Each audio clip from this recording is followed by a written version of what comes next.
right. එහෙනම් හැමෝටම සුබ දවසක් කියලා අපි වැඩේ ස්ටාර්ට් කරමු. අපි අද දවසේ ආරම්භ කරන්නේ ප්‍රශ්න පත්‍ර සාකච්ඡාව. විශේෂයෙන්ම විභාගයේදී ඔබට ලැබෙනවා MCQ ප්‍රශ්න. නේද? MCQ ප්‍රශ්න. එතකොට මේ විභාගයේදී ඔබට ලැබෙනවා විවිධ ශ්‍රේෂ්ඨයන් පිළිබඳව. එතකොට මේ විභාගයේදී ප්‍රශ්න 50ක් ලැබෙනවා. ඒ ප්‍රශ්න 50ට ලකුණු 100ක් ලැබෙනවා. ප්‍රශ්න 50ක් එක ප්‍රශ්නෙන් ලකුණු දෙක ගන්න ලකුණු 100ක් ලැබෙනවා. එහෙම තමයි විභාගයේදී මේ පේපර් එක එන්නේ.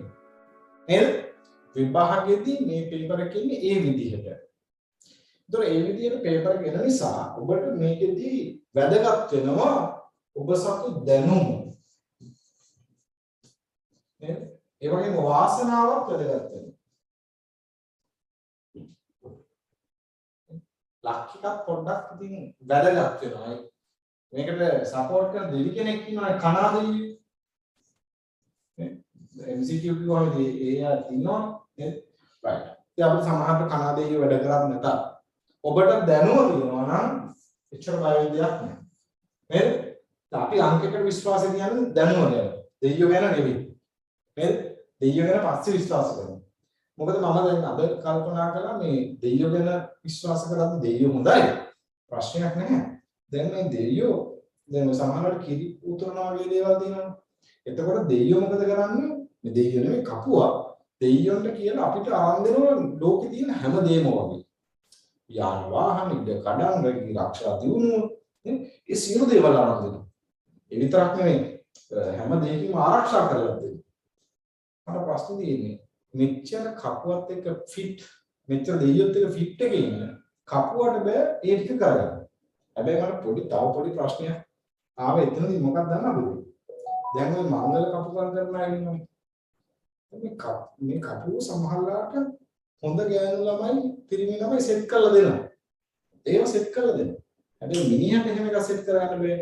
මම පස්සේ කිව්වා දෙයියොන්ට කියලා සමහරට අපිට සෙට් කරලා දුන්නාට ඒ වගේ දේවල් කපුවට සෙට් කරගන්න බැරි වෙන්න පුළුවන්. right. අපි ඒක පොඩ්ඩක් පැත්තකින් ඉඳී මේක ගන්නවා කිව්වේ. right. අපි අංකයකට විශ්වාසය දෙමු අපේ දැනුම පිළිබඳව. ඒතර දැනුම අපි අදාළ විදිහට ගත්තා නම් අපිට ඔය ප්‍රශ්න ඉන්නේ නැහැ. නේද? තමා මුට්ටු විදිහින් යන්න ඕනේ MCQ කියලා. ඒ වගේ මේක MCQ කිව්වා කියලා ලේසි වෙන්නේ නැහැ. මොකද අපි අන්තිමේට උත්තරේ අරගන්න නම් අපි සාමාන්‍යයෙන් ගානක් හදන ක්‍රමවේදය තුළ අවබෝධය තියෙන්න ඕනේ. නේද? ඒක පාවිච්චි කරලා තමයි අපිට උත්තරේ සිලෙක්ට් කරන්න වෙන්නේ. right? නිසා අපි සාමාන්‍ය ක්‍රමවේදයේ පිළිතුරට ළඟා වෙලා ඒ පිළිතුරෙන් මොකද කරන්න ඕනේ? ඒ අපි තාපු පිළිතුර MCQ ඇතුලේ තියනවද කියන එක තමයි බලන්න ඕනේ. right? හරි. එතකොට අපි මේකට අදාළව අපි ගත්තොත් මේ විෂය නිර්දේශයේ මේ ප්‍රශ්න පත්‍රයේදී අපිට ලැබෙනවා පිරිවැය හැඳින්වීම, පිරිවැය ඇස්තමේන්තු කිරීම, ද්‍රව්‍ය, ශ්‍රමය, පොදු කාර්ය. ඊට පස්සේ පිරිවැය කරන ක්‍රම, ප්‍රමිත පිරිවැය, අයවැය, ප්‍රාර්ථනා ආයෝජන තීරණ, අවිනිශ්චිතතා යටතේ තීරණ ගැනීම. ඒ කියන්නේ තීරණ රුක් සටහන් පේ ඔෆ් ටේබල් ඒ වගේ දේවල්. right? ඔන්න ඔය ශ්‍රේෂ්ඨයන් මේ විභාගෙට පරීක්ෂා කරනවා. දැන් අපි තියරි පන්තියට අදාළව අපි සෑහෙන වීඩියෝස් ප්‍රමාණයක් අතුලත් කරලා තියෙනවා. ලබන සතියේදී ඉදිරි ටිකක් සම්පූර්ණ වෙනවා. ඒතර ඒක පැත්තකින් කියන්නේ ඒකට හිතියා හෝ නැතා හෝ කියන ප්‍රශ්නයක් නෑ. right? ඒ තියරි වීඩියෝ ටික දැන් බලලා තියෙනවා නම් තියරිට සම්බන්ධ වෙච්ච දරුවන්ට මේ ප්‍රශ්න පත්‍ර සාකච්ඡාව ලෙහෙසි වෙනවා. right? ඒ නෑ කියලා බය වෙන්න එපා. right? අනේ මාර වැඩේ කියලා බය වෙන්න එපා. මේ මාසේ ඇති මේ විභාගය කොට දාන්න. right? මොකද අපි මේ මාසේ continuously මාර effort එකක් දෙනවා විභාගය කොට දාන්න. මේ මාසේ මහන්සි වෙන්න මගෙත් එක්ක විභාගය කොට දාගන්න පුළුවන්. right? මාත්වත් එක්ක මේ මාසේ මහන්සි වෙනවා. මොකද අපි මේ මාසේ මහන්සි වෙනවා හොඳට මාත් එක්ක මේක අපේ පළවෙනිම බැච් එක BL2 පළවෙනි බැච් එක. මොකද අපි AT වල අපි ලොකු තමයි ප්‍රමාණයක් අපේ ඉන්නවා. රාජ්‍ය ගණක අධිකාරී විභාගයේ ලොකු ප්‍රමාණයක් ඉන්නවා. එතකොට අපි වෘත්තීය අධ්‍යාපනය ඔන්ලයින් වල ෆිසිකල් ක්ලාස් වලින් ෆස්ට් මූවමන්ට් එක ඔන්ලයින් මේ මොඩ් එකට අපි එනවා BL2 නැත්නම් බිස්නස් ලෙවල් 2 එකට. right. ඒතර අපි මේ මාසේ මම ඔයත් එක්ක සම්පූර්ණව වැඩ කරනවා. නේද? මොකද අවුරුදු 10 15කට වඩා වැඩි ප්‍රමාණයක් මේ විෂයන් අපි භෞතික පන්තිවල උගන්වලා තියෙනවා. නිසා ඒ අත්දැකීම අරගෙන ඔයාට මේ විභාගයේ හොඳටම ගොඩ දාගන්න සිස්ටම් එක දැන් කියා දෙන්න යන්නේ. right. දැන් ඔයාත් එක්ක මම කතා කළා මුලින්ම පුතේ මෙන්න මේ ශ්‍රේෂ්ඨ වලින් මෙන්න කියලා. right. හරි. දැන් පුතේ පළවෙනියටම අපි බලන්න ඕනේ දැන් මේ විභාගයේ MCQ එක තමයි. හැබැයි මේකේ කණානුට්ටි විදින එක ලේසි වැඩක් නෙවෙයි. right. මොකද අපිට දැනුම තිබ්බොත් තමයි හරි උත්තරේ පාගන්න පුළුවන් වෙන්නේ. එනිසා අපි මේ ශ්‍රේෂ්ඨයන් වල න්‍යායාත්මක දැනුම ඕනේ. හැබැයි අපිට යම් ටෙක්නික්ස් තියෙනවා ෆලෝ කරන්න. යම් ටෙක්නික්ස් අපිට තියෙනවා ෆලෝ කරන්න. ඒ ටෙක්නික්ස් ටික හරියටම ෆලෝ කරොත් අපිට ලේසියෙන් විභාගයේ කොට දාගන්න පුළුවන්. right? ඒ ටෙක්නික් ටික හරියට ෆලෝ කරොත් අපිට ලේසියෙන් එක්සෑම් එක කොට දාගන්න පුළුවන්. right? මොකද MCQ පේපර් එකකදී ෆලෝ කරන්න ඕනේ ස්පෙસિෆික් ටෙක්නික් ටිකක් තියෙනවා. right? හරි. එතකොට මුලින්ම එනවා අපි යනවා මේ පයිලට් පේපර් එකට. නේද? පයිලට් පේපර් එක. අපි පයිලට් පේපර් එකෙන් තමයි වැඩේ ස්ටාර්ට් කරන්නේ. ඒත් එක්කම අපි ආදර්ශ ප්‍රශ්න පත්‍ර සාකච්ඡා කරනවා. මේක අපිට වෙබ්සයිට් එකකින් පාස් පේපර්ස් ඩවුන්ලෝඩ් කර ගැනීම පිළිබඳ ප්‍රශ්නයක් තියෙනවා. හේතුව දන්නවා. ගැටලුවක් නැහැ. අපි විභාගයට එන ප්‍රශ්න ඒ ස්වරූපයේ ප්‍රශ්න අපි තව සාකච්ඡා කරනවා. ඉතින් අපි ඉස්සෙල්ලාම අද දවසේ මම හිතුවා කතා කරන්න කියලා විශේෂයෙන්ම පහුගිය විභාග ප්‍රශ්න මෙන්න මේ ශ්‍රේෂ්ඨයන්ට අදාළව ලැබිච්ච දේ. මොන ශ්‍රේෂ්ඨයන්ද? අපිට ලැබිලා තියෙනවා පිරිවැය හැඳින්වීම. පිරිවැය හැසිරීම.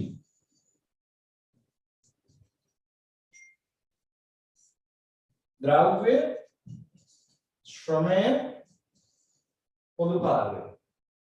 මෙන්න මේ ශ්‍රේෂ්ඨ වලට අදාළව ලැබිලා තියෙන පසුගිය විභාග ප්‍රශ්න වලට ආසන්න ප්‍රශ්න පත්‍ර සහ ඒ වගේම අපේ පයිලට් පේපර් එක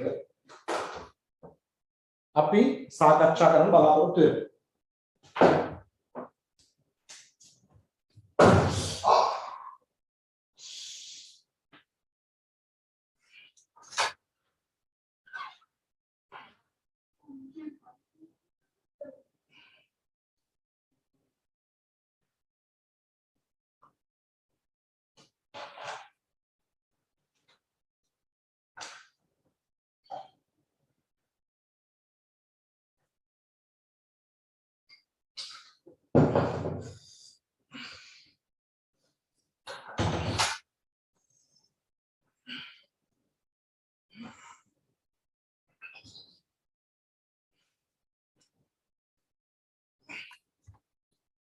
බලාපොරොත්තු වෙනවා. right? එතකොට මේ ශ්‍රේෂ්ඨ වලට අදාළ පසු විභාග ප්‍රශ්න සහ ආදර්ශ ප්‍රශ්න පත්‍ර ප්‍රශ්න කීපයක් අපි අද දිනේදී සාකච්ඡා කරන්න බලාපොරොත්තු වෙනවා. right. හැබැයි දැන් ඔයාලට දැන් මේ ලෙවල් එකේ බිස්නස් ලෙවල් 2 කියද්දී දැන් උදාහරණයක් විදිහට AT 3 සමත් දරුවන්ට මේ ලෙවල් එකේදී කරන්න තියෙන්නේ සබ්ජෙක්ට් දෙකයි. මේ සබ්ජෙක්ට් එක ඩිජිටල් බිස්නස් ස්ට්‍රැටජි එක විතරයි. හැබැයි 83 වල කොස්ටින් තියෙනවා. ඇත්තම තියරි ගත්තොත් 90%ක්ම මේවම තියෙනවා. හැබැයි එකම දේ තමයි විභාග ප්‍රශ්න මට්ටමේදී ටිකක් අරට වඩා සංකීර්ණයි. දැන් උදාහරණයක් විදිහට පෙරසරි පිළිවෙල ගත්තොත් අපි AT වලදී කතා කරන්නේ weighted average cost එක විතරයි. හැබැයි charter වලදී අපි 5-4 ගැනත් අහනවා. ඒතර 5-4 ගැනත් අවබෝධයක් තියෙනවා. AT වලදී ගොඩක් වෙලාවට ප්‍රශ්නයකට එන්නේ අවසාන වෙනින් විතරයි තියෙන්නේ. හැබැයි charter වලදී තියෙන ආරම්භක විදිහේ ප්‍රශ්නක් තියෙනවා. අන්න වගේ වෙනස්කම් ටිකක් එනවා. මොකද සමහර දරුවෝ AT 3 පාස් කරලා මේක සම්බන්ධයෙන් දරුවෝ ඉන්නවා. ඒතර ඒ කට්ටියගේ ප්‍රශ්නයක් තමයි බැලුවහම පාඩම් ටික නම් එකමයි. තියරි වල ඉගෙන ගන්න තියෙන කරුණු බොහෝමයක් දේවල් එකයි. හැබැයි පුංචි සංකීර්ණතා කීපයක් එක්ක අපිට ඉගෙන ගන්න ලබුදී. අන්න ඒක තමයි වෙනස. ඒක නිසා තමයි ඒ එක්සෙම්ෂන් එක මේ සබ්ජෙක්ට් එකට ලැබෙන්නේ නැති. right? ඒ එක්සෙම්ෂන් එක මේ සබ්ජෙක්ට් එකට ලැබෙන්නේ නැති වෙන්න හේතුව අන්න ඒකයි. දැන් වාර පහුගිය විභාග ප්‍රශ්න සහ මේ පයිලට් පේපර් එක සාකච්ඡා කරනකොට ඔබට තේරෙයි. හරි අපි මීට සමාන අධ්‍යයනවල වල විභාග වලදී මේ දේවල් ඉගෙන ගත්තා. හැබැයි පුංචි සංකීර්ණතාවක් තව පොඩි ස්ටෙප් එකක් ඉස්සරහට පනින්න සිද්ධ වෙනවා මේ ලෙවල් එකේදී. අන්න ඒක පොඩ්ඩක් තේරුම් ගන්න පුතේ. දැන් අපිට මේ පේපර් ඩිස්කෂන් 3-4ක් ඉස්සරහට යද්දී වාට තේරෙයි. ඔව් අපි ඒ 3 කරපු දරුවෝ කරන් තේරෙයි. හරි අපි මේවා ඉගෙනගෙන තියෙනවා. තියරි නම් ඒ වගේමයි යන්නේ. හැබැයි තියරි වල සමහර තැන් වල තියෙන සංකීර්ණතාව ටිකක් සංකීර්ණයි. ඒ වගේම ප්‍රශ්න වලදී සාපේක්ෂව අරට වඩා පොඩි කම්ප්ලිකේෂන් එකක් එකතු කරලා තියෙනවා. right? ඒව අපිට පැහැදිලි වෙයි. හරි පුතේ. අපි ඉස්සෙල්ලා වෙනවා පයිලට් පේපර් එකට. right? දැන් charter වල costing පටන් ගන්න මේ පේපර් එකේ. business level 1 කියලා accounting විතරයි තියෙන්නේ පුතේ. charter වල costing පටන් ගන්න කලමනාක් වෙන ගිණුම් කරන්නේ පටන් ගන්න මෙතනදී. ඒතර business level 2 එකේ තියෙනවා. ඊට පස්සේ අර corporate level එකේදී හම් වෙනවා. ඊට පස්සේ strategic level එකේදී මොන විදිහම finance subject එක. right? මේ එකම දිගුව තමයි යන්නේ ඉස්සරහට. ඒතර මේ ඉගෙන ගන්න principles කියන එක පාඩ වැදගත් ඉස්සරහ level ඔක්කොටම. වැදගත් මොකද තමයි හරියට foundation එක දාගන්න. හරියට foundation එක දාගත්තොත්. නේද? හරියට foundation එක දාගත්තොත් මේ දේ ගොඩ දාගන්න පුළුවන්. මොකද අපි ගොඩක් උත්සාහ කරන්නේ අපේ ආයතනයේ අපි ගොඩක් උත්සාහ කරන්නේ ඕන මට්ටමේ ඉන්න දරුවෙක් විභාගයෙන් ගොඩ දාන්න. ඒක තමයි අපේ ටාගට් එක. නේ? එහෙම නැත්නම් ලංකාවේ 1 2 3 ළමයි 3 දෙනාට විතරක් ගන්නලා ඒ අය ගොඩ දාන එක නෙවෙයි. හරි? ඒ ටික විතරක් ගොඩ දාන අයිලන්ඩ් රෑන්ක් පළවෙනි 10 දෙනා ප්‍රශිෂ්‍යත්වය දීලා එයාලා ගොඩ දාන එක විතරක් නෙවෙයි අපි හිතන්නේ. ඕනම ලෙවල් එකක දරුවෙකුට මේක තේරුම් ගන්න පුළුවන් නම් එයාට බේස් එක හදලා දෙන්න තමයි අපි උත්සාහ කරන්නේ. right? එනිසා පුතේ මතක තියාගන්න ඔබ මේ management accounting chartered වල ඉගෙන ගන්න පළවෙනි subject එක management accounting කියන පිළර එකේ. ඒකම corporate level එකෙත් හම්බ වෙනවා. ඒකම පුතේ strategic level එකෙත් මොනවද කියනවාද? but strategic level එකේදී හම්බ වෙන්නේ corporate finance විදියට. right? finance subject එක තමයි මොන වෙන්නේ. right? ඒක අපි පොඩ්ඩක් පැත්තකින් තියමු. right? දැන් අපි මේක තමයි එනම් පළවෙනි management accounting subject එක. ඒ නිසා පුතේ මේකේ තියෙනවා අර අයන් ඉඳලා මේ A to Z තියෙනවා. A to Z තියෙනවා. සමහර ඒවා හරි ABC ටික නම් තියෙනවා. A to Z ටික තියෙනවා. නේ? දැන් අපිට ඒ වලින්ම පටන් ගන්න වෙනවා. හේතුව පොඩි දේවල් වලින්ම පටන් ගන්න වෙනවා. මොකද මේ ප්‍රශ්න 50ටම හම්බෙන්නේ equal marks පුතේ. මේ ප්‍රශ්න 50ටම equal marks හම්බෙන්නේ එක ප්‍රශ්නයකට ලකුණු දෙකයි. සමාධිය වලදී 100 විතර නැහැ. ඕනම එක ලකුණු දෙක ලකුණු 100යි. ඔබ දන්නවා සමත් වෙන්න නම් අඩුම ගානේ කීයක් ගන්නවද? ලකුණු 50ක් ගන්න ඕනේ. right? ලකුණු 50ක් ගන්න තමයි පුතේ සමත් වෙන්න ඕනේ. right? ඉතින් මේ ලකුණු 50ක් ගන්න පුළුවන් ටෙක්නික්ස් ඒ ටික නොලෙජ් එක හදනවා. ඒ නිසා මේ මාසෙ කහමාර right? මේ මාසෙ කහමාර භාවනාවක් වගේ මගෙත් එකින් right? මම ඔයාව මේ සබ්ජෙක්ට් දෙකෙන්ම ගොඩ දානවා මේ මාසෙ කහමාර. වෙන මොකුත් කරන්න එපා. right? අදාළ දේවල් ටික අපි කියන්නම්. ඒ ටික බලන්න නේද? ඒ ටික බලන්න, ඒ ටික කරන්න, පේපර් ඩිස්කෂන් සම්බන්ධ වෙන්න, තියෙනවා අපි ටික පෙන් කියන්න, ඒ වරාට නිදා ගන්නකොට බලතේ, උදේ නැගිටිනාම පැයක් බලතේ, ඔෆිස් එකේ ඉන්නකොට පැයක් බලතේ නේ. ඕන වෙලාවක බලන්න පුළුවන් දේශන ටිකක් දාලා තියෙනවා. අන්න මේව බලන්න. මේ පේපර් ඩිස්කෂන් එකත් එක්ක ඉන්න. ඔයාලට තේරෙයි වැඩේ කොට දාගන්න පුළුවන් කියලා. right. එහෙනම් පුතේ අපි ඉස්සර ෆයිනල් පේපර් එකට ගිහින් බලමු කොහොමද වැඩේ යන්නේ කියන එක. right. දැන් පළවෙනි දේ තමයි උපදේශ ටික කියවන විභාගයේ ඉන්ස්ට්‍රක්ෂන් ටික කියවන්න. හරි වැදගත් ඒක. ඒක හරි වැදගත් පුතේ මොකද විභාගෙදී සමහර අය උපදේශ කියවන්න නැතුව ගිහිල්ලා යන ගන්නවා. එහෙම අවස්ථාවක් තියෙනවා. නේ මට මතක් වෙනවා පළවෙනි වතාවට 2003 A level paper එක. A level economics දැන් මේ කොමර්ස් කරපු දරුවෝ දන්නවා ගොඩක් වෙලාවට ඔයාලා තාමත් මේ අන්තිම විභාගෙදී වෙනා දක්වා ඔයාලා ඉකෝන් පේපර් එක ප්‍රොෆෙසර් අතපත් හදන පේපර් එක තමයි ලියන්නේ. ඒතර ප්‍රොෆෙසර් අතපත් හදන පේපර් එකට මුලින්ම ලියන්නේ 2003 A level එක දරුවෝ. ඒ කට්ටිය තමයි ලියන්නේ. ඇත්තටම අපිට අයියලා යනවා. හරි? අපිට අයියලා 2003 කට්ටිය තමයි ලියන්නේ. එයාට මාර වැඩි වුණේ. මොකද 2002 වෙනකම් තිබ්බ ඉකෝන් පේපර් එකේ තිබ්බ සුදුසු පිළිතුරු යටින් කියලා. ඒ කියන්නේ සමහර වර්ගවලදී පිළිතුරු දෙකක් තියෙනවා තුනක් තියෙනවා. තුනක් තිබ්බොත් තුනට මේ කියන්නේ ඉන්න ඕනේ. ප්‍රොෆෙසර් අතපත් ආවම කරේ පේපර් එක මොකක්ද කරේ? one choice විතරයි. එක උත්තරේ තියෙනවා. දැන් අපිට ඒක තමයි ඉන්නේ මේවා දෙක තුනයි නෑ කවදා බයිට එපා ඉතින්. වෙනා කරා එකයි කියන්නේ. විභාගෙට ගියාම ළමයි ඉතින් ඕක දන්නේ නැහැ. අවුරුදු ගාණක් ඇහුවේ එහෙම 2003 තමයි බලන්නේ යන්නේ. උපදේශ ඉතින් කවුරු කියවන්නේ නැහැ. උපදේශ කියවන්නේ උපදේශ හිතනවා මේ ටික තමයි තියෙන්නේ කියලා. අඩලා ඉරියා. ඉතින් අපිට කොහොමද එකක් නෙවෙයි දෙකක් තුනක් හරි කියලා පේනවනේ. ඒතකොට ළමයි දෙක තුනකට ඇඳලා තිබ්බා. ඒ අවුරුද්ද ඉකෝන් වලට A ප්‍රතිශතය වෙන පාරවල් වලට වඩා වෙන පාරවල් 100ක් තියෙනවා නම් ඒ අවුරුද්ද 30ක් විතර තිබ්බා. 70 වලින් drop වුණා ඒ සාමාර්ථය විතර. අන්න එහෙම වැඩක් වුණා. right. බය වෙන්න පා චාර්ට් එකේ විභාග උපදේශ ටික වෙනස් වෙන්නේ නැහැ. right. මේ සිලබස් එක ඉවර වෙනකම් 2025 වෙනකම් කාලය පැය දෙකයි ලකුණු 100යි ප්‍රශ්න 50යි සියලු ප්‍රශ්න අනිවාර්යයි. එක මාධ්‍යකින් තමයි උත්තර ලියන්න ඕන. ඔය ටික හැමදාම තියෙන්නේ. right. මොන වුණත් ඉතින් විනාඩියක් හරි අරන් උපදේශ ටික කියවුවොත් වඩා හොඳයි. right. අපි පළවෙනි ප්‍රශ්නට යන්න. මම මේ අතේදී පුතේ වෙන වෙන ප්‍රශ්න ගන්නවා. මම පයිලට් පේපර් එකට යන්න හේතුව තමයි ඔයාලට පෙන්වන්න පුළුවන් හොඳම පේපර් එක පයිලට් පේපර් එක නිසා. ඒක පහුගිය පාස් පේපර්ස් අපි දැන් මෙතන මම පෙන්වන්නේ නැහැ. right. ඒ වගේම අපි ඉස්සරහට කතා කරමු වෙනවා. right.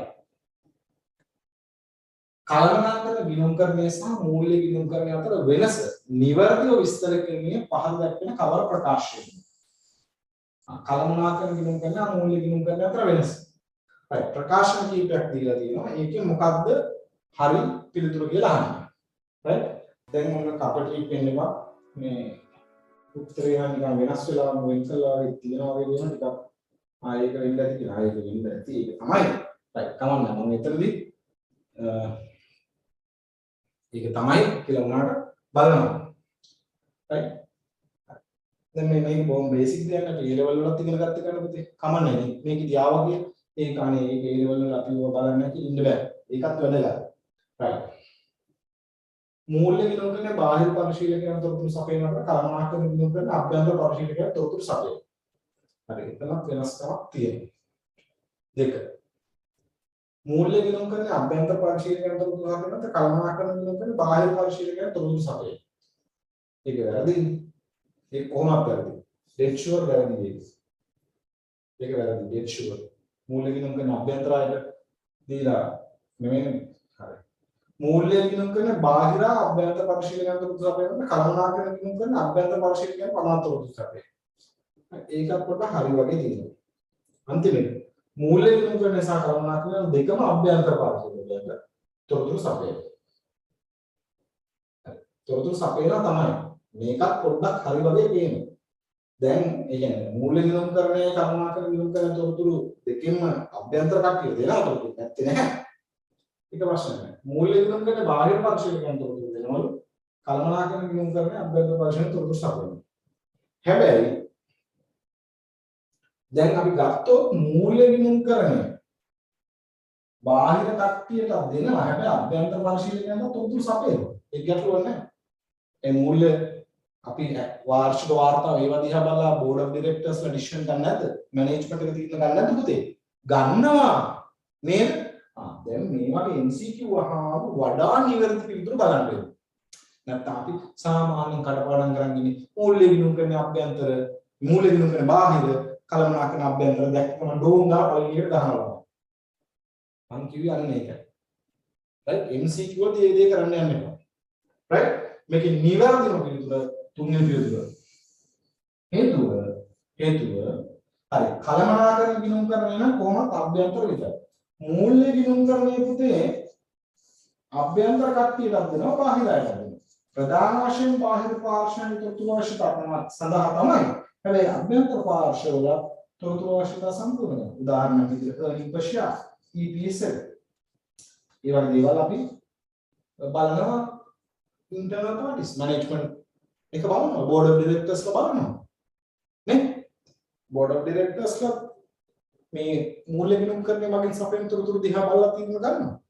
නේ? ඒක මේ බාහිරයි විතරක් නෙමෙයි තියෙන්නේ. නිසා වැඩාම වලදී විතර මෙන්න මේක. මම අද ඉඳලා අපිට තියාගන්න හොඳට මූල්‍ය ගිණුම් කරන්නේ අභ්‍යන්තර හා බාහිර දෙපාර්ශ්වයකටම තොරතුරු සපයනවා. ඒක ප්‍රශ්නයක් නෑ. හැබැයි කළමනාකරන ගිණුම් කරන තොරතුරු සපයන්නේ අභ්‍යන්තර පාර්ශ්වයන් විතරයි. right? එහෙනම් ඕක තමයි උදේ නිවැරදිම පිළිතුර පළවෙනි ප්‍රශ්නෙට. right? පළවෙනි ප්‍රශ්නෙට නිවැරදි පිළිතුර.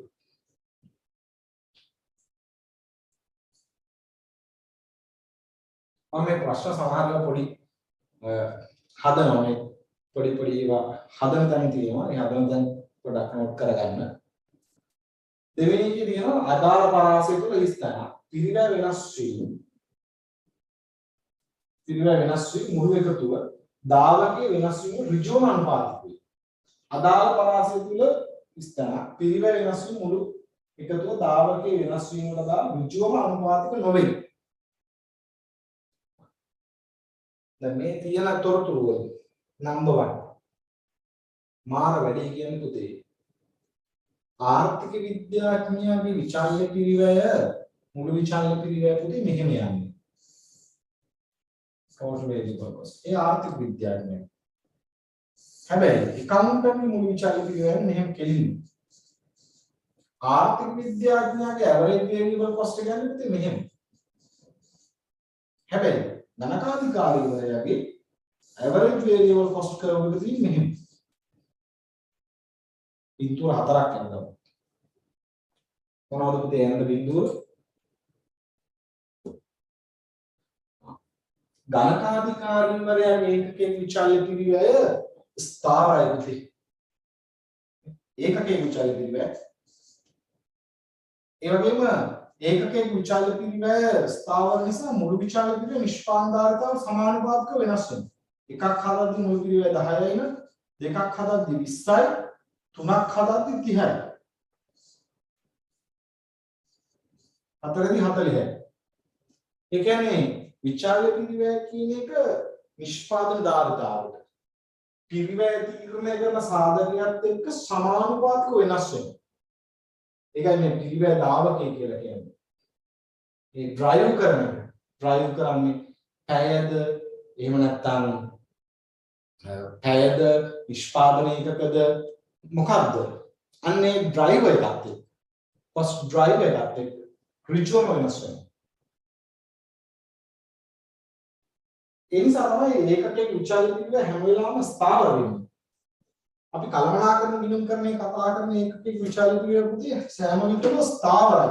ඒකකයේ විචාල්‍ය පිරිවැය මුළු විචාල්‍ය පිරිවැය නිෂ්පාදනකාරීතාවට සමානුපාතිකව වෙනස් වෙනවා. ආර්ථික විද්‍යාඥයන්ගේ වක්කඩේ මුළු විචාල්‍ය පිරිවැය මෙහෙම වැඩි වෙනවා තමයි. හැබැයි පොඩි නැම්මක් තියෙනවා. මේකට අපි කියනවා හීනවල ආන්තික බලදා න්‍යාය කියලා. ඒකින්ද තමයි ඔහොම වෙන්නේ. අපි ඒක එච්චරම හිතන්න ඕනේ නැහැ. නමුත් අපි වෙනස දැනගන්න. ආර්ථික විද්‍යාව සහ කළමනාකරන ගිණුම් කරන්නේ විචාල්‍ය පිරිවැය වල වෙනසක් තියෙනවා. දැන් ඕකත් දන්නවා කියන්නේ හොඳයි නේද? ඔයා කවුරු හරි කතා කරනවා හරි. ඔයාගේ ඉකොන් වල total variable cost එක මෙහෙම තමයි යන්නේ.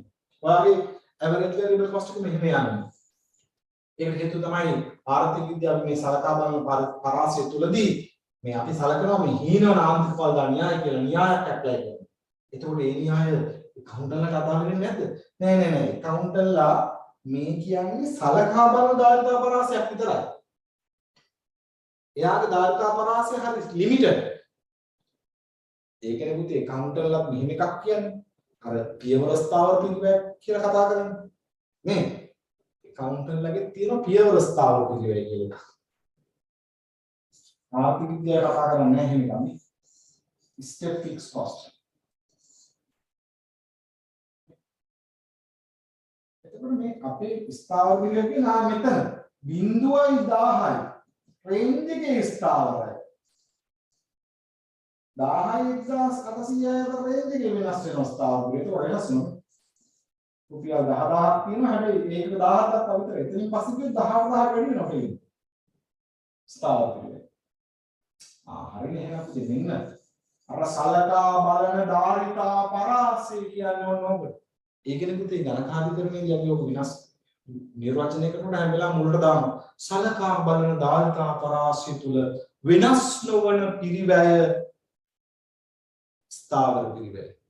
සලකා බලන ධාරිතා පරාසය තුල මුළු පිරිවැය නිෂ්පාදන ධාරිතාවට සමානුපාතිකව වෙනස් වෙනවා නම් අන්න විචල්්‍ය පිරිවැය.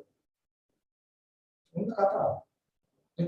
අන්න ඒක තමයි අදාළ පරිදි. අපි කියනවා relevant range කියලා. අන්න ඒක තමයි අපි දෙන්නගේ වෙනස. ගණකාධිකාරීවරයාගේ ආර්ථික විද්‍යාඥයගේ වෙනස ඕක. right. එහෙනම් සලකාවන් ධාරිතා පරාසය තුල වෙනස් වෙන්නේ මොකද්ද ඍජුවම? ඒක විචාරය. මේ උත්තර හතරෙන් උදේ පළවෙනි උත්තරේ විතරයි තියෙන්නේ ඒක. මේ දෙවෙනි උත්තරේ විතරයි තියෙන්නේ. ඒක අපි දන්නවා මේක තමයි උත්තරේ. එන මොකුත්ම නැහැ. සමානුපාතික වෙන්නේ ඍජුවම වෙන අනුපාතික වෙන්නේ විචාරය විතරයි. අනිත් එකක්වත් නැහැ ස්ථාවර පියවර මිශ්‍ර මොකුත් නැහැ. දෙවෙනි කැලේ බලන්න නැතුව උත්තර වේද. දෙවෙනි එකේ කියන හැම වෙනස් වෙන්නේ නැහැ ඍජුවම අනුපාතික වෙන්නේ නැහැ. අනුපාතික වෙන්නේ නැහැ ස්ථාවර පිළිවෙල නේ. ඒ නිසා අපිට දෙවෙනි පිළිතුර නිවැරදි පිළිතුර විතර කතා කරනවා. ඒකට අපිට ප්‍රබලම පදනම සැපෙන්නේ 1 2 3 4 පළවෙනි විචාරය තිබුණා.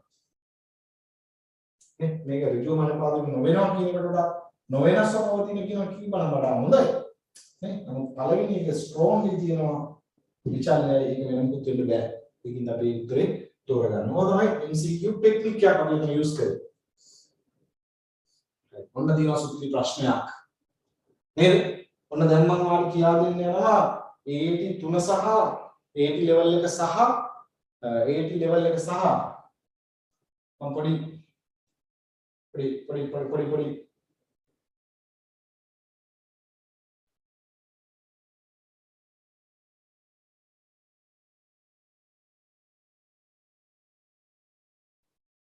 ප්‍රශ්නයක් අපි දාගමු. පොඩි ප්‍රශ්නයක් දාමු. මම ඔයාලගෙන් පොඩි ප්‍රශ්නයක් අහනවා ඉස්සෙල්ලා. ඔයාලා ඉන්නේ හොඳ ඇක්ටිව් එකකින් ඉන්නවා. මේ මාසෙක අහනවා වරෙත් ඇක්ටිව් එකකින් ඉන්න විභාග අනිවාර්යෙන් පාස් වෙනවා. right? අනිවාර්යෙන් පාස් වෙනවා. අපිට එහෙම පුළුවන් කරන්න. right. මම දැන් අහන පුතේ මාර ප්‍රශ්නයක් වාගේ මේ සංඛ්‍යාතික වාදාව තියෙනවා. right? මේ සංඛ්‍යාතික වාදාව තියෙන දැන් කෝඩ් එකට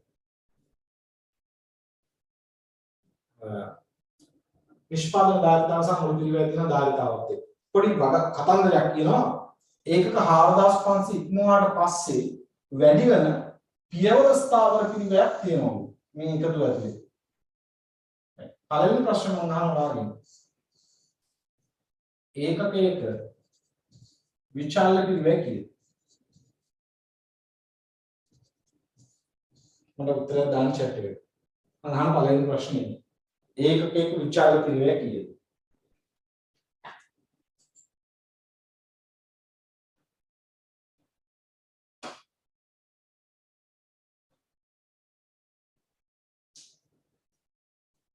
මේක brainstorming session විදියට තමයි අපි මේක කරන්න බලාපොරොත්තු වෙනවා. මේ කියන්නේ ඔයාලගේ බුද්ධිය පොඩ්ඩක් කලම්බණය කරලා ගන්න ඕනේ. නේද? එහෙම session එකක් විදියට තමයි මේ මාසික කාමාවම අපි කරන්න බලාපොරොත්තු වෙන්නේ. right. මට කියන්න බලන්න පුතේ ඒකකයක විචාල්‍ය පිළිවෙල කීයද කියලා. තොරතුරු ටික හොඳට කියවලා. හොඳට කියවලා ඒකකයක විචාල්‍ය පිළිවෙල කීයද?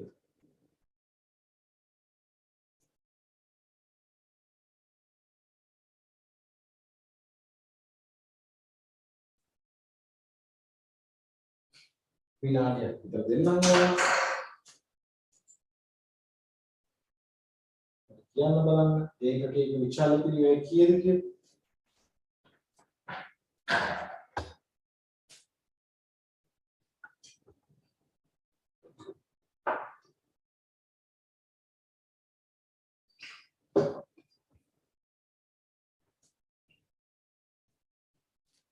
බයනතු දාන්න වාදාන මෙසේජ් මට විතරයි වෙන්නේ බොරු විතරයි කරේ ඉතින් මෝඩ් එකක් කර කොහොමද දාන්න වාදාන වෙන කාටවත් පේන්නේ බය වෙනවා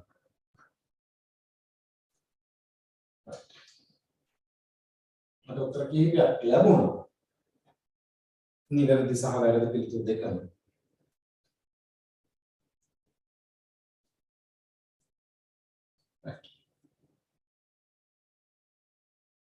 දැන් පුතේ මෙතන මාර්ක් යාසු වෙන වැඩක් තනක් තියෙනවා. දැන් අපි වැඩි අඩු ක්‍රමයේ පාවිච්චි කරනවා කියලා වැඩිම ධාරිතාවයි අඩුම ධාරිතාවයි මෙතන තෝරගන්නේ නැහැ. වැඩි මං හංගනවා එහෙම. ඒ ධාරිතාව දෙක තෝරගෙන ගන්න හැදුවොත් කෙලින්ම ඔයාලට වැඩි එනවා. ඇයි? මෙතන කතන්දරයක් කියනවා 4500 පෙන්නට පස්සේ 4500 පයින්නකොට පොඩි කතන්දරයක් වෙනවා. පියවස්ථාව පිළිවෙලක් කියන එකක් ඇති වෙනවා. එහෙනම් අපි 4500 ඉක්මවනකොට 4500යි ඒ ආසන්න ධාරිතාවක ගන්න. මට ගන්න පුළුවන් ධාරිතා කිහිපයක් තියෙනවා. right? කිහිපයක් තියෙනවා. right? එකක් තමයි මට පුළුවන් මේ පිළිවෙල වෙනස් වෙන්න නැති දෙයක් තමයි 3000 3400 ගතයි. ගැටලුවක් නෑ. 3400 700 ගතයි. ඊගාට 3700 4500 ගතයි. ඒ ධාරිතා තුන ගැටුණා. 4500 5200 ගන්න බෑ. හැබැයි 5200 5500 ගන්නත් පුළුවන්. right? වාට තෝරා නොගත යුතු ධාරිතා දෙක තමයි මේ. එක ළඟ ධාරිතා ගත්තොත්. එක ළඟනම ධාරිතා ගත්තොත් 4500 ක්‍රොස් කරන එකක් ගන්න බෑ උඩ එකක් එක්ක. වැඩේ මඤ්ඤම් වෙනවා. වැරදිනවා. හේතුව 4500 පයින්ට පුතේ ස්ථාවර පිළිවෙලක් ඇතුළත් වෙනවා. ඒ නිසා මම මෙතන තෝරගන්නේ මොකද්ද? එක්ක මම තෝරගන්නවා 3000 3400. නැත්නම් 3400 3700. 3700 4500. එහෙම නැත්නම් 5200 5500. මම තෝරගන්නවා 3000 3400. ඒකේ විචාර පිළිවෙල කියන්නේ කොහොමද? ඒකේ විචාර පිළිවෙල සමානයි ධාරිතා දෙකක මුළු පිළිවෙල වෙනස. ධාරිතා දෙකක මුළු පිළිවෙල වෙනස බෙදීම ධාරිතා දෙකේ එකක වෙනස. ධාරිතා දෙකේ ඒකක වෙනස. ධාරිතා දෙකේ මුළු පිළිවෙල වෙනස බෙදීම ධාරිතා දෙකේ ඒකක වෙනස. දැන් පුතේ ධාරිතා දෙකේ මුළු පිළිවෙල වෙනස කීයද? මේ බලමු 3000 3400 ගත්තොත් මුළු පිළිවෙල වෙනස පුතේ 2000. ධාරිතා දෙකේ ඒකක වෙනස ඒකක පුතේ වෙනස් වෙන්නේ 3000 3400. 400. 2400 විදුවම් උත්තරේ කියද රුපියල් 5යි. ඔයා කියනවා මට මාර වැඩි මිනිස්සු මං ගත්තේ ඒක නෙමෙයි 5200 5500. එතන කීයද පුතේ? ධාරිතා දෙකේ පිළිවෙල වෙනස 1500. ධාරිතා දෙකේ වෙනස 300. ඒක රුපියල් 5යි. no matter. ඔයාගේ ඉන්න ආන්සර් එක. හැබැයි කවුරු හරි සමහර අය හිතනවා කවුරු හරි මම ඉගෙන ගන්න තියෙන විදියට වැඩි අඩු ක්‍රමයේ කියන්නේ අඩු එකයි වැඩි එකයි. එයා ගන්න වැඩි එක 5500 අඩු එක 3000 වෙනස 1500යි ඒකක වෙනස. පිළිවෙල වෙනස 27යි 45500යි 18500යි. එයාට නෝ කීයද? එයාට නෝ කීයද?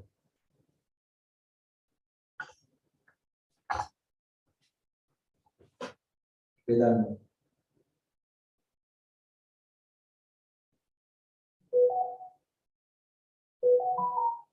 ඒකක වෙනස පුතේ 2500 3000 5500 කර. ඒක වෙනස 2500 18500 බෙදනවා 2500. එයාලම 7.40. වැරදි ඇයි? මේ උත්තරේ වැරදි. ඇයි? හේතුව 4500 පයින්නකොට මේක මැද්දට අය ස්ථාවර පිරිවැයක් පයින්නවා. හේතුව මේකේ පිරිවැය හැසිරීමද මෙහෙම තියෙන්නේ. ඒ 4500 කියන තැනට පැනනට පස්සේ ස්ථාවර පිරිවැය කියන එක. ස්ථාවර පිරිවැය කියන එක පනිනවා කරන්නේ. ස්ථාවර පිරිවැය කොටස පනිනවා කරන්නේ. එකවරම ඉහළ යනවා. ඉහළ ගිහිල්ලා අය 5500 වෙනකොට වෙනස් වෙන්නේ නැහැ. හැබැයි මෙතන පයින්නවා. මෙතන පනින නිසා මුළු පිරිවැය ගන්නකොට මෙන්න මේ ස්ථාවර පිරිවැය වැඩි වීම වෙච්ච එක අරන් හරියන්නේ නැත. right. පැහැදිලි වුණාද පුතේ? තේරුණාද?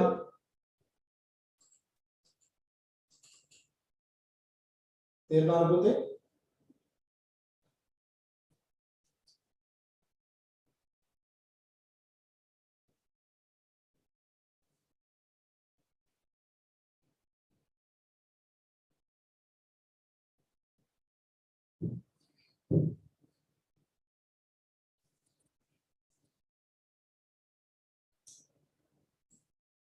ඒක එහෙමම තියෙනවා ප්‍රශ්නේ. මම කොහොමද ප්‍රශ්න ක්‍රියේට් කරන්න යන්නේ කියලා මම. නිකම්ම මේ ප්‍රශ්නයක් විතරක් කතා කරලා යන්න ප්‍රශ්න ඇතුලේ ප්‍රශ්න හදනවා. විභාගෙට මේවයි එන්න පුළුවන් ඒවා ඔක්කොම ටික. right. තේරුණා? හරි. මම දැන් වලින් අහනවා. තා ප්‍රශ්න. දෙවෙනි ප්‍රශ්න නේ. දෙවෙනි ප්‍රශ්න තමයි ඒකක 3700ක් නිපදවන විට මුළු ස්ථාවර පිරිවැය කොපමණද? අර උත්තරේ දෙන්න.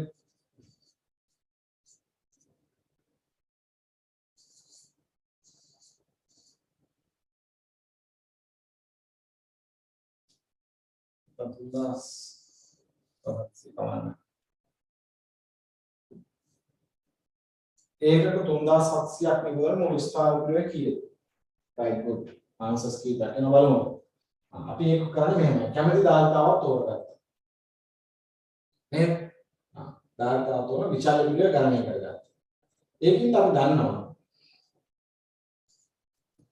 ඒකක 3700 දී මුළු පිරිවැය කීයද? මුළු පිරිවැය ගාන දිනවා 30500. මේකෙන් අඩු කරනවා ඒක 3700 ක විචාල්‍ය පිරිවැය. කොහොමද අඩු කරන්නේ? දැන් හොයාගත්තා. විචාල්‍ය පිරිවැය රුපියල් 5යි. 37000යි 18500. 12000. එහෙනම් මුළු පිරිවැයෙන් විචාල්‍ය පිරිවැය ටික අඩු කරා නම් උතුරු වෙන්නේ ස්ථාවර පිරිවැය. ඒ නිසා මුළු ස්ථාවර පිරිවැය. තව ප්‍රශ්නයක් අහන්න තුන්වෙනි ප්‍රශ්නේ. ඒකක 5500ක් නිපදවන විට මුළු ස්ථාවර පිරිවැය කොපමණද?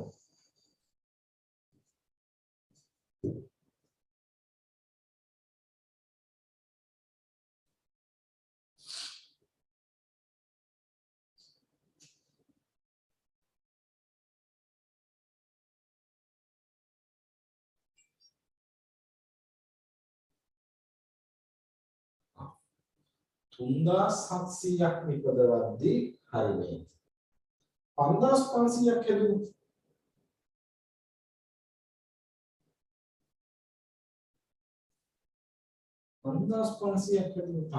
අපි ඉස්සර බලමු 5500 මුළු පිරිවැය. ඒකක 5500 දී මුළු පිරිවැය රුපියල් 45500. 45500 අඩු කරනවා ඒකක 5500ක මුළු විචාල්‍ය පිරිවැය. අපි දන්නවා ඒකට විචාරිතය වෙනස් වෙන්න ඒක රුපියල් 5 තමයි. නේ? ඒක රුපියල් 5ක් තමයි. එහෙනම් 5500 පහෙන් වැඩි කරලා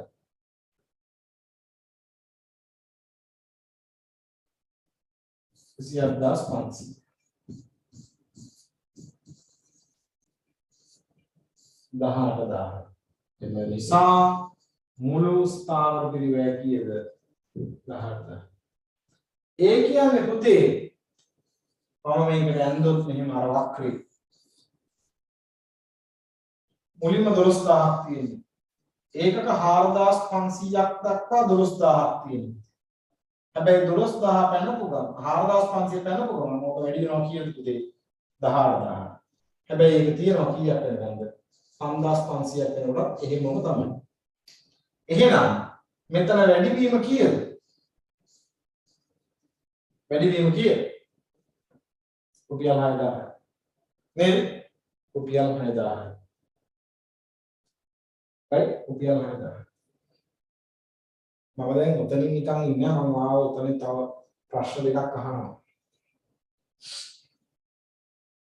මම උතන තියන්නේ උතනින් මම අහන ප්‍රශ්නයක් අපි ලාභ සමච්ඡේදන ප්‍රශ්න එහෙම තාම කතා කරන්න ගියේ නැතුනට පොඩි බ්‍රේක් ඉවන් පොයින්ට්ස් ගැන පොඩි අදහසක් වාට තියෙනවා නේද සමච්ඡේදන විග්‍රහයකට අදහසක් තියෙනවා ඒක මම මෙතන සම්බන්ධ කරනවා right විභාගෙදී හතර වටේම කැරකිලි නියම ගැන අවබෝධයක් තියෙනවා චාර්ටර් කියන්නේ ඒකයි පුතේ චාර්ටර් වල වෙනස ඒකයි චාර්ටර් එකට වගේ true knowledge එක ඕනේ right ඒ ටික ලේසි හේතුව ඒක පොඩ්ඩක් straight forward උගන්වන්නේ මොනවද විභාගෙට එහෙමයි ඉන්නේ සිලබස් එකේ තියෙන මොනවද විභාගෙට එහෙමයි ඉන්නේ දෙයනේ චාර්ටර් කිව්වහම උගන්වන එකයි සිලබස් එකයි පේපර් එකයි කියන්නේ මාර්ගයමක් මැච් කරගන්න ඒක ලේසි වැඩක් නෙමෙයි නේද ඒක ලේසි වැඩක් නෙමෙයි නේද දැනුම තියෙනවා නම් හරි හරි උගන්වුවේ මේක මම ගන්න ඕනේ මේකයි අන්න ඒක ගත්තාම දැනුම තියෙනවා මොකුත් ප්‍රශ්නයක් නැහැ ප්‍රශ්නේ අහන්නේ කොහොමද පළවෙනි ප්‍රශ්නේ අන්තිමේට අහුවත් උත්තර දෙන්න එහෙමයි නේ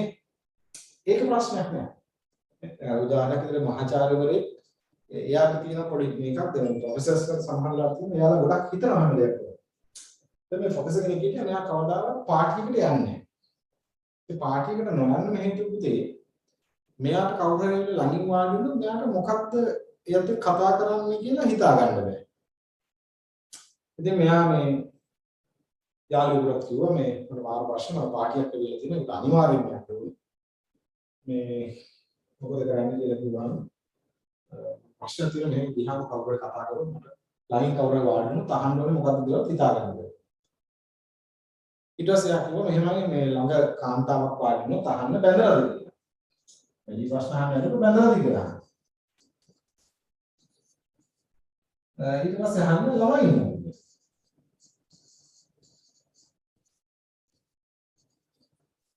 ඉතින් පොඩි වශයෙන් හරි දැන් මොකද කියන්නේ මෙයා ගිහලා වාඩි වුණා කාන්තාවක් වාඩි වුණා ප්‍රශ්න දෙක ඇහුවා කිසි ප්‍රශ්නයක් නෑ ඒ විදිහට එක එක නම ආවම එක කාන්තාවක් ආවා එවිලා ගාම එයා කිව්වා ළමයි ඉන්නවා එයා කොහොම කියනවා දැන් ගාව මොනවා ප්‍රශ්න දෙන්නේ ඇහුවා බැලලා තිබුණේ ප්‍රශ්න මේ ප්‍රශ්න දෙක මාරු වුණාම උත්තරේ අප්සෙට් වෙනවා මේකට ඔව් කියලා ලැබුණා නම් මේක අහන්නේ සාමාන්‍යම එනේ ඇඩ්වාන්ස් ලෙවල් එකේ අහන්න පුළුවන් වෙන දෙයක් මොකද අපි අහන්නේ සාමාන්‍ය ළමයි ඉන්න විදිහට පස්සේ බඳලා කියලා අහන්න බඳලා ළමයි ඉන්න වෙන දෙයක් මුත් අහන්නේ අම්මා අර ගෑනුගේ නාත් පෝ ගාලා පයින්ද ගන්නවා ප්‍රොෆෙසර් ඌ කල්පනා කරන මොකක්ද කොහොනේ කියලා හැමෝගෙම එකම ප්‍රශ්න දෙක එක ගෑනෙක් විතර කඩාවු ගන්නවා අන්න ඒ වගේ තමයි නේද දැන් අපි ෆෝමැට් එකකට හුරු වෙලා තිබ්බොත් බෑ චාට් එක නේ අන්න ඒකයි මම කිව්වේ හරියට දැනුම තිබ්බොත් මේ ප්‍රශ්න වලට උත්තර දෙන්න පුළුවන් එහෙම නැත්නම් අර වගේ පොඩි පොඩි ප්‍රශ්න විභාගෙ දෙනවා නේද ඒක නිසා රාහුල් ද්‍රාවිඩ් ක්‍රිකට් ගහන කරලා තියෙන්නේ දැන් මුලින්ම චාට් ක්ලාස් ගිහින් ලෝක ප්‍රසිද්ධ ඉන්දියාවේ දෙවෙනි ටෙස්ට් ලකුණු වැඩි ක්‍රීඩකයෙක් රාහුල් ද්‍රාවිඩ් එයා ගිහිල්ලා තියෙනවා මේ ඉන්දියාවේ චාට් කරන්නේ එයා ක්‍රිකට් ප්‍රැක්ටිස් කරන්න ගියා එයාට හිතුණා මේ ක්‍රිකට් ගහන එක හරියන්නේ නැහැ කියලා ඉස්සරහට යන්න බෑ ක්‍රිකට් වලින් කියලා එයා චාට් තෝරගත්ත චාට් කරා ඉතින් මෙයා චාට් කරන්න ටික දවසක් ගිහිල්ලා කල්පනා කරලා තියෙනවා මීට වඩා ලේසි මහන්සිලා ක්‍රිකට් ගහන්න කියලා. පස්සේ චාට් අතහැරලා තව ටිකක් ප්‍රැක්ටිස් කරන්න එෆර්ට් එක ක්‍රිකට් වල දීලා තමයි එයා එතන ගියේ. නේද? ඔයා තේරුම් ගන්න චාට් කරනකොට ලේසි ක්‍රිකට් ප්‍රැක්ටිස් කරන්න කියලා. මුලින්ම ආයෙත් ක්‍රිකට් ලේසි කියලා ක්‍රිකට් කරලා හිටියේ. හරියන්නේ නැහැ. ක්‍රිකට් වලින් ගොඩ යන්න බැරි වෙයි කියලා චාට් කරා. පස්සේ චාට් පටන් ගත්ත පස්සේ තේරෙනවා අර ඊට වඩා ලේසි මේක ඊට වඩා අමාරුයි කියලා. කළා. නේ? එයාගේ කතාන්දර ගොඩක් තියෙනවා. රාහුල් ද්‍රවිඩ්ට එක්තරා අවස්ථාවකදී හම්බෙනවා මේ ડોක්ටර් ආචාර්ය උපාධිය. ආචාර්ය උපාධියක් විශ්වවිද්‍යාලයකින් නිකම් පිළිගන්න ගන්නවා අපේ ඉංග්‍රීසියෙන් දුන්නා වගේ. මහින්ද රාජපක්ෂට දුන්නා වගේ. මේ තව අපේ නෝගලිත ආචාර්යලු. එහෙම දෙන්නා නම් මෙයා කියනවා මෙයාගේ පිළිගන්නේ මම කියා පැහැදිලි කරන ප්‍රතික්ෂේප කරනවා. මේ වගේ එකක් ගන්න මිනිස්සු මෙච්චර මහන්සි වෙනවා කියන මම දැනගත්තා. මගේ නෝනා වෛද්‍යවරියා ඇය නිකන් කොච්චර මහන්සි වෙනවද කියන මම දන්නවා. ඒ නිසා මට මේක නිකන් ගන්න වටින්නේ නැහැ කියලා ඒ නිකන් දෙන ආචාර්ය උපාධි ප්‍රතික්ෂේප කරනවා. රයිට්. ඒක නිකන් කතාවක් මම කිව්වේ. මම කිව්වේ ඔයා චාට් කරනවා කියන්නේ ඔයා හොඳ කමිට්මන්ට් එකක් කරන්න පුළුවන් දරුවෙක්. ඒ වගේම තමයි මේකේ ප්‍රතිඵලය ඊටාම ඉහළයි. දැන් අපි මේ ක්ලාස් කරන්නේ ගොඩාක්ම ඇත්තටම යම්කිසි ඉන්ධනයකට එක්ක. රයිට්? එහෙම නැත්නම් මේක ප්‍රාථමික අරමුණ මුදල් කරන්න කියලා නෙමෙයි උගන්වන්නේ. රයිට්? දැන් මම ගත්තොත් මම රස්සාවක් කරනවා. මට ඒක ඇති හොඳම ජීවිතය. මම ඔඩිට් ෆර්ම් එකක් කරනවා වර්ධන කාර්යකාරීවරයෙක් විදිහට මට ඒකත් ඇති. තව මට බිස්නස් තියෙනවා කියලා ඒවත් කරනවා. ඒත් මදි වෙන තමයි මේ උගන්වන්නේ. හරි මේකට කොච්චර කරත් කවදාවත් මදි වෙන්නේ නැහැ. හේතුව මම මේ උගන්වනකොට පුදුම ආසාවක් තියෙනවා. මම 2006 ඉඳලා උගන්වනවා. මේ වෘත්ති විභාගවලදී අද වෙනකොට අවුරුදු 16ක් විතර උගන්වලා තියෙනවා. ඒ නිසා ඒක බොහොම තෘප්තිමත් ජීවිතයක් ගැනීම. ඒක ආසයි. ඒක ඉඳ තමයි කරන්නේ. නැත්නම් මේ ළමයි කල්පනා කරන දුන්නේ සේලා මාර මහන්සියක් කරන මේවා කරන්නේ කියලා. නේද? right ඒ නිසා ඔබ වර්ණදන කාර්යකාරීවරයෙක් වුණත් ඔබ ඉදිරියේ අවස්ථා ගණනාවක් වෘත වෙනවා. ඒක තමයි මේක මෙච්චර මහන්සිලා කරන්නේ. right? ඒ opportunity එක විස්තර කරනවා. නේද? ඒ opportunity එක ඔබට එනවා. හැබැයි පුතේ මතක තියාගන්න ඔබ ඉගෙන ගන්න ඕනේ අර real knowledge එකක් එක්ක. හරි විභාග මාසෙම නිකන් යනවා නෙවෙයි. අර knowledge එකත් එක්ක ඉගෙන ගන්න ඕනේ. හොඳ දැනුමත් එක්ක ඒ මහන්සිය ගන්න ඔබට අනිවාර්යයෙන්ම හොඳ future එකක් එනවා. right. දැන් පුතේ මම මේ ප්‍රශ්නෙන්න තව ප්‍රශ්නයක් ක්‍රියේට් කරන්න යනවා. පොඩි ප්‍රශ්නයක් මම ක්‍රියේට් කරන්න යනවා. ප්‍රශ්න නිර්මාණය කරන තව එකක් මෙන්න.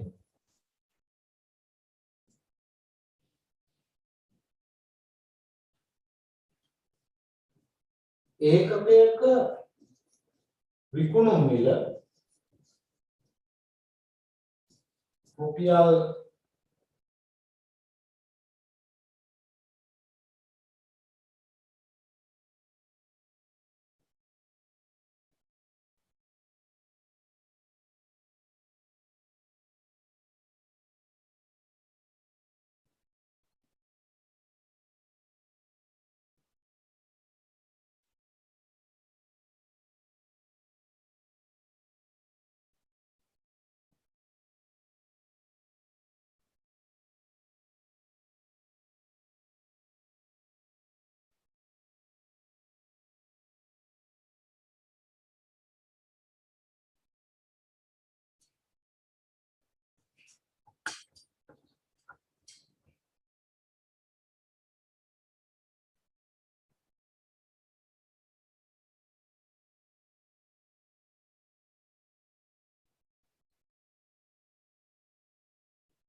ඒකකේ විකුණුම මිල රුපියල් 9ක් නම්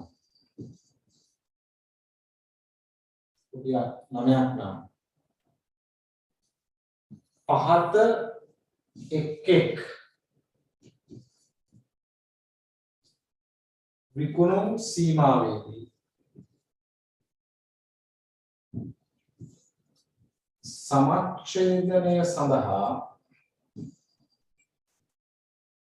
විකිණිය යුතු ඒකක.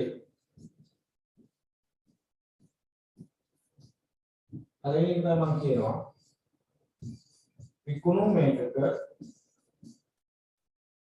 4500ට අඩු නම්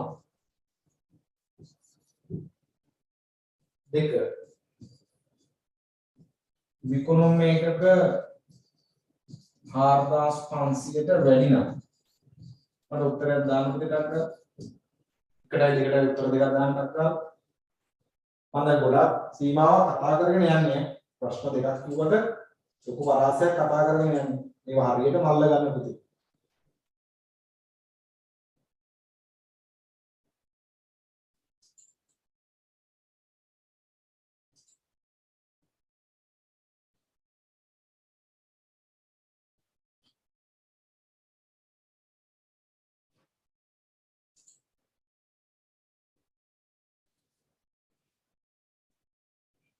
බැරි වෙලාවක් අපේ එස්ටිමේටඩ් විකුණුම් 4500ට අඩු වෙනවා. අපි බ්‍රේක් ඉවන් වෙන්න කීයක් හදන්න ඕනේ?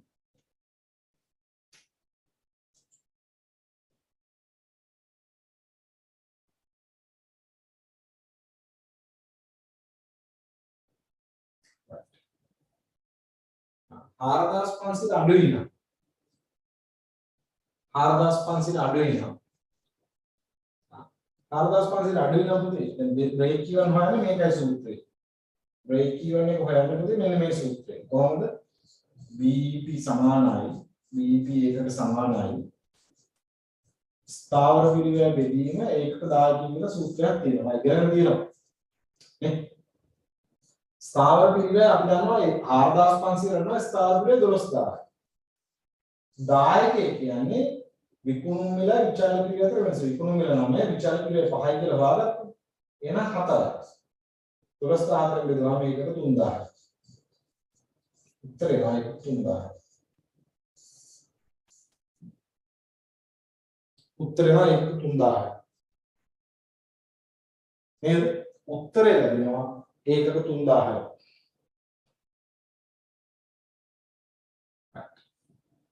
බැරි වෙලාවත් විකුණුම් එකක් කරන 4500 වැඩි වෙනවා.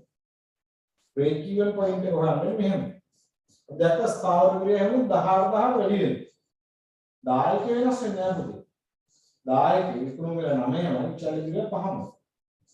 එහෙනම් ඒකට 4500.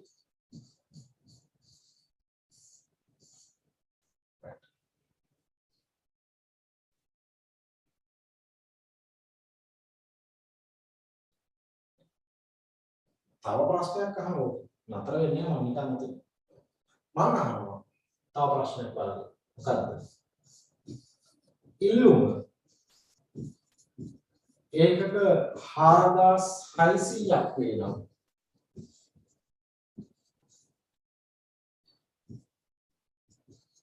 නිෂ්පාදනය කළ යුතු ඒකක ගණන කොපමණද?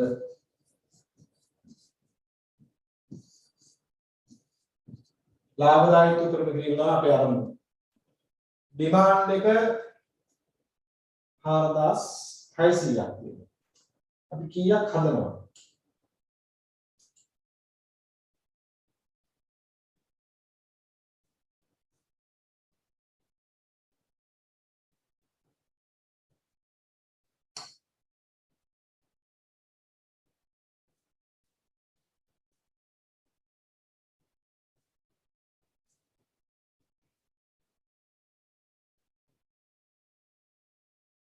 ඩිමාන්ඩ් එක 4600ක් වුණොත් අපි කීයද නිෂ්පාදනය කරන්නේ?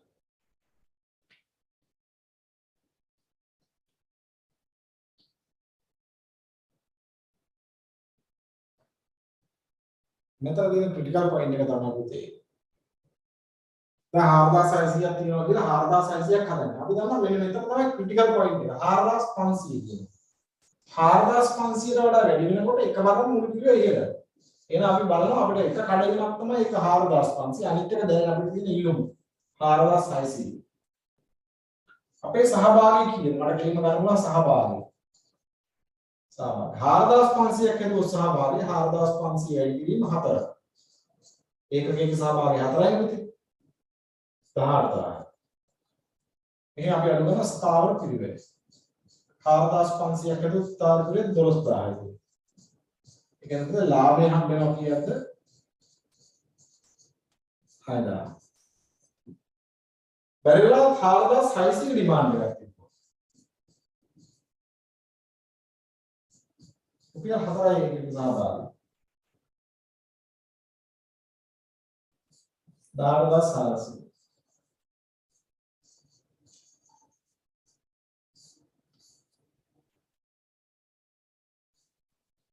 ස්ථාවරය 18000ක් වෙන හැම ලාභය 400. දැන් 4500 පැනපුවම ස්ථාවරය 18000ක් වෙනවා. මේ පින්ම එනවා. පියවර පිළිවෙල කතාව හේතු වෙන්නේ පියවර වැඩි වෙනවා. එතකොට පුතේ ලාභය 400. අපි එහෙනම් 4600 ඩිමාන්ඩ් එකක් තිබ්බොත් අපි මොකද කරන්නේ? ඩිමාන්ඩ් එක කන්ට්‍රෝල් කරනවා. 4500. 4500. අද විදුලි බල මණ්ඩලෙත් ඔය වැඩේ කරනවා පුතේ. සිරෝන් ඉලෙක්ට්‍රික් බෝඩ් එකත් ඔය වැඩේ කරනවා. ඇයි? පැයක් ලයිට් කපන්නේ ඇයි? පැයක් ලයිට් කපන්නේ ඇයි? ඉතින් අපි ඕක තමයි ඉගෙන ගන්න ඕනේ. මේ විචාර අනේ මේ ගාන විතර ඉගෙන ගත්තා ප්‍රැක්ටිකලි අපි හිතන්නේ මම ප්‍රැක්ටිකලි හොඳ එක්ස්පීරියන්ස් එකක් මේ කියන්නේ. CD එක පැයක් කපන්නේ ලයිට්. ඇත්තටම පුතේ බැරි වෙලාව අපි ඉතිහාසයේ හැමදාම අඩු ගන්න පැය භාගයක් හරි පැයක් හරි ලයිට් කැපුවා පැය 27ම දෙන්න නැතුව පාර කැල්කියුලේට් කරලා බලන්න පුළුවන් කොච්චර ඩොලර් ඉතුරු වෙනවද right හේතුව අපි දන්නවා අපි ඉස්සෙල්ලම බලන්න අපිට වැඩිම ලාභදායීත්වයක් තියෙන්නේ කියන්නේ අඩුම කිරිවැය ජෙනරේෂන් කොස්ට් එකක් තියෙන්නේ හයිඩ්‍රෝ ඒකද අපි හයිඩ්‍රෝ ඉස්සෙල්ලම ඩිස්පැච් කරනවා availability එකත් එක්ක බලන්න මදි කෝල් තියෙනවා කෝල් කොහොමද අපි ඩිස්පැච් කරනවා ඒක බේස් ලෝඩ් ඉඳ හැබැයි එතනින් පස්සේ යන්න වෙනවා වින්ඩ් එක යනවා ප්‍රශ්න නැහැ සෝලර් යනවා ඒක ප්‍රශ්න නැහැ හැබැයි එතනින් පස්සේ මදි වෙන ටික දෙන්න නම් මොනවකින්ද खनिज तेल වලින් දැන් खनिज तेल වලින් යුනිට් එකක් නිෂ්පාදනය කරලා රුපියල් 110 විතර වියදමක් යනවා දැන් කිසිම විදුලි පාරිභෝගිකයේ යුනිට් එක රුපියල් 110ක් ගන්න නැහැ කිසිම පාරිභෝගික යුනිට් එක 110ක් ගන්න නැහැ කිසිම බ්ලොක් එකකදී දැන් උපරිම දින 75 තාමත් දින උපරිම 75 අලුත් ටැරිෆ් එකේ උපරිම දින 75 ඒ 75 රේට් එකේදී කවර් වෙන්නේ නැහැ පුතේ අර කොස්ට් එක 110ක් වෙනවා. ඒතර අපිට පුළුවන් තෙල් වලින් හදන්න නැතුව පුළුවන් තරම් වතුරයි අනම්මන ටික ගොඩ දා ගන්න පුළුවන් මේ. තෙල් වලින් කරන්න දෙයක් නෑ පොඩ්ඩක් දෙන්න වෙනවා. හැබැයි අපිට පුළුවන් තෙල් වලින් දෙනවා පොඩ්ඩක් අඩු කරලා පැයක් හරි ලයිට් කපන එක. නේ සමහරව කියනවා අපි ලයිට් පාවිච්චි කරන්නේ නැහැ කියලා. ඒතර විදුලි වලින් සතුටු වෙනවා. අනේ හොඳයි. අනේ හොඳයි. ඔයා ලයිට් පාවිච්චි කරන්නේ නැත්නම් හරි හොඳයි. ඇයි? පාවිච්චි වැඩි වෙනකොට දෙන්න වෙන වැඩි පිළිවෙලයි.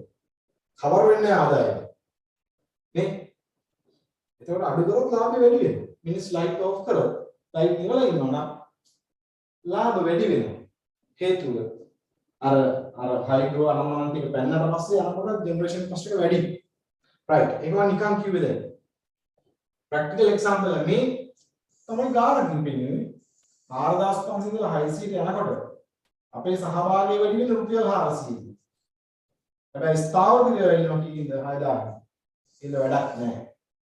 අපි බලමු අපේ ඩිමාන්ඩ් එක 5500ක් තියෙනවා 5500 මොකද? 5500 මුළු සහභාගී කීයද? 5500 වැඩි කිරීම 4.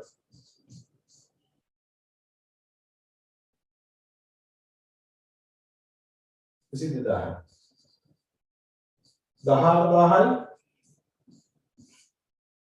ස්ථාවරය ඒත් ලාභය 4000යි වාරයෙන් බේනනේ මාර වෙයි 4500ක් හදලාගත්ත ලාභය ගන්න බෑ 5500ක් එහෙනම් අපි 5500 ඩිමාන්ඩ් එකක් තිබ්බා 5500 ඩිමාන්ඩ් එකක් තිබ්බා කොතනද නතර වෙන්නේ 4500 මම නිකන් ඉන්නේ අනිකන් ඉන්නේ තව ප්‍රශ්නයක් අහනවා මම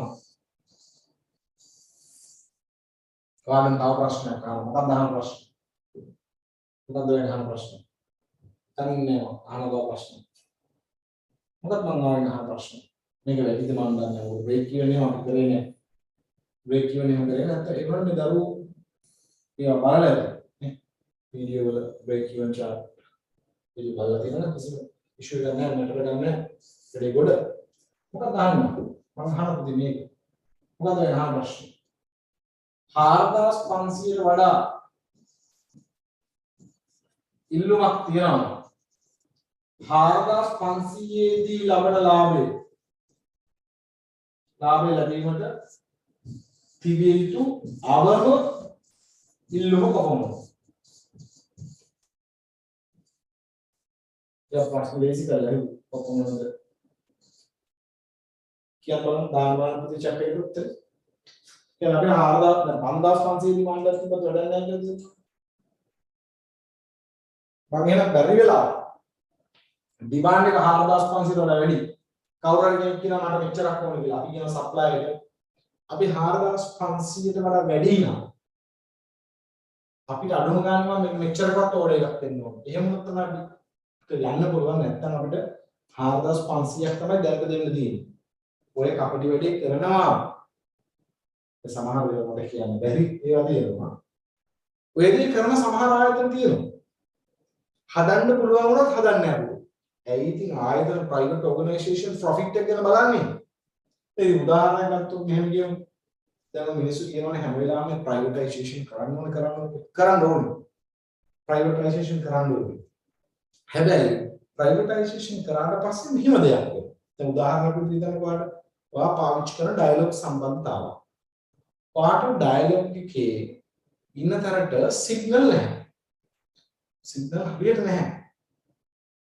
හැබැයි එයා ඔයාලට data signal ප්‍රශ්නේ කවදාවත් විසඳලා දෙන්නේ නැති වෙයි ගොඩක් වෙලාවට. එයා ඔයාගේ ටෙලිෆෝන් එකට එන කෝල් එක හරියට ඇහෙන්නේ නැති ප්‍රශ්න විසඳලා දෙන්නේ නැති වෙයි ගොඩක් වෙලාවට. එයි මේ මාර්ජිනල් කොස්ට් එකේ මාර්ජිනල් බෙනිෆිට් එක අඩුයි. දැන් ලංකාවේ සිග්නල් නැති තැන නැද්ද? සිග්නල් නැති තැන නැද්ද? තියෙනවා. ඉතින් ඒවට දෙන්න එපා එහෙම. ඇයි දෙන්නේ නැත්තේ? එයා මේ බලනවා. ඒ වගේ ඉන්නවා cost accountant වල කරා. මේ calculation ටික කරලා තමයි තීරණය කරන්නේ. right. මම අහ ප්‍රශ්න මොකක්ද? 4500කට වඩා demand එක තියෙනවා. ඔයා කොතනද නතර වෙන්න ඕනේ? අඩුම ගානේ කීයක් හදන්න ඕනද? 4500 ලබන ලාභය ලබන්න. right. අපි ඒක වන්නේ මෙහෙමයි. දැන් අපි දැක්කා 4500 ලාභය කියේ 6000. 4500 ලාභය 6000. ඒක නිසා 6000ක ලාභයක් සඳහා විකින්තු ඒක තමයි මෙච්චරයි. කොහොමද? ස්ථාවර පිළිවෙල ධන ලාභය දෙදීම දායක. 4500 ගන්නම් ස්ථාවර පිළිවෙල 18000ක්. ලාභය ගන්න 6000ක් ඕනේ. මේ දායක රුපියල් 7යි.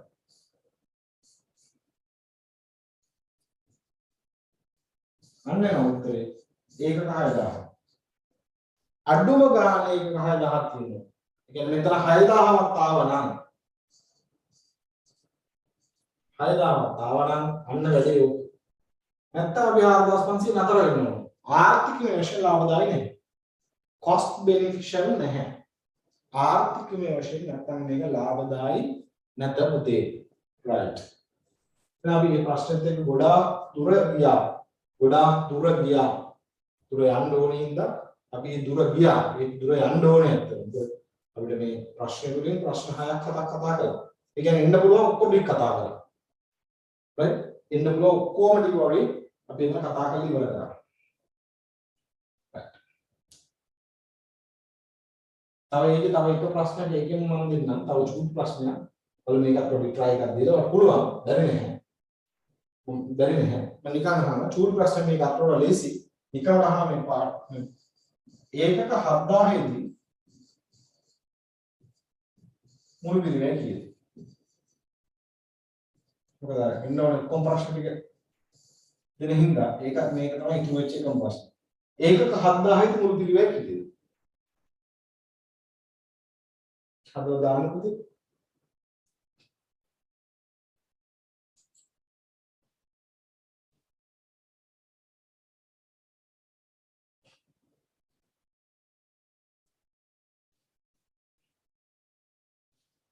ඒකක 7000යි මුළු පිළිවෙල කොච්චර?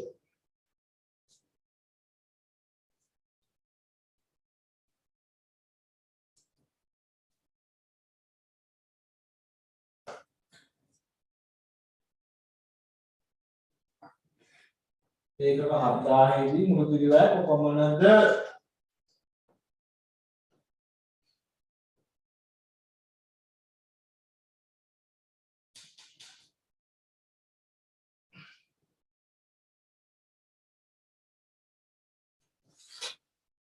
ඒක වයි මෙච්චරයි තිබුණේ. ඒකක 7000ක විශාල පිළිවෙල බලන්න. ඒක 7000ක total variable cost එක. 7000 වැඩි කරනවා ඒකකින් විශාල පිළිවෙල උදේ 5ක් ආවා. අතව 35. මුළු ස්ථාවරයේ total fixed cost එක. ආදාහරදා. 53. නේ 53. right දැන් ඔයාලට ඒක නම් කොයි පැත්තට කරකලා දුන්නා අනිවාර්යෙන්ම ඔයාලට හදන්න පුළුවන්. නේද? එතකොට මේ වගේ ප්‍රශ්නයක්. මෙතන තිබ්බේ පුතේ පිළිවෙල හැසිරීම. ඒ කියන්නේ introduction to costing කියන එකේ කාරණා කීපයක් තිබ්බේ. නේද? introduction to costing කියන කාරණා කීපයක් තිබ්බේ. නේද? මේකේ ස්ථාවර පිළිවෙල හැසිරීම මෙහෙම තිබ්බා. නේද? step fixed cost එක මෙහෙම තිබ්බා. නේද? ඒ නිසා මුළු පිළිවෙල මේ විදිහට ගිහිල්ලා මුළු පිළිවෙලක් මෙන්න මෙහෙම ගත්ත එක. ඊට ඇදුණා පොඩ්ඩක්. ඒක කොහොම කෙලින්ම ගත්තම 4500 දක්වා මෙහෙම ගිහින්. ගිහිල්ලා මුළු පිළිවෙල එකවරම මොනවද ගත්තා.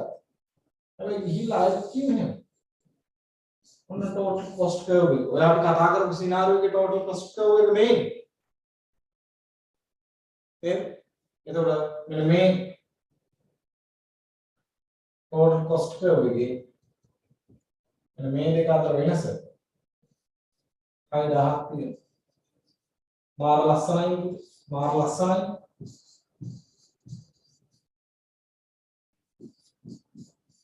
මාර ලස්සනයි. curve එක දීලා ප්‍රශ්නයක් අහුවත් ඔකට හදන්න පුළුවන් අර ටික. curve එක දීලා අහුවා කියන්නේ නේද? මේක බිඳුවේදී මෙතන තියෙන 12000. 4500 දී 34500.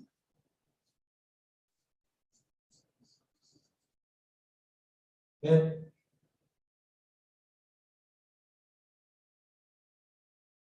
Harvard sponsor this Harvard sponsor.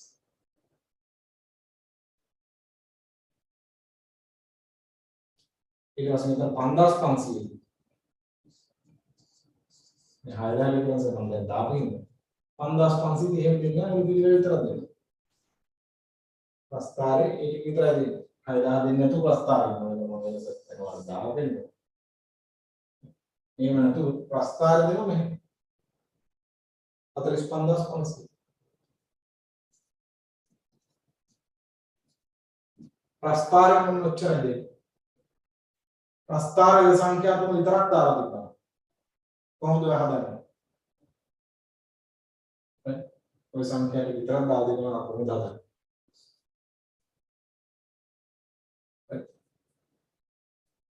ප්‍රස්තාරය දීලා ප්‍රශ්න ටිකක් අහන්න තිබ්බනේ. ඒ ප්‍රස්තාරය දීලා ප්‍රශ්න ටික අහන්න තිබ්බා. හරි. එහෙම වුණා කොහොමද ඒකට උත්තර දෙන්නේ? හරි. හරි. අපිට අන්නේ වගේ matters ගැන අපිට හිතන්න වෙනවා. හරි.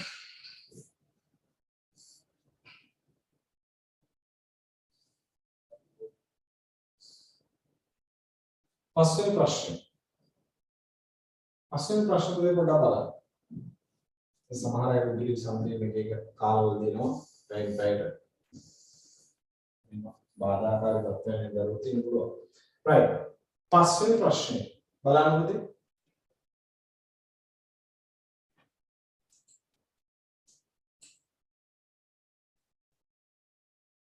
පස්වෙනි ප්‍රශ්නේ ඉතින් බලන්න.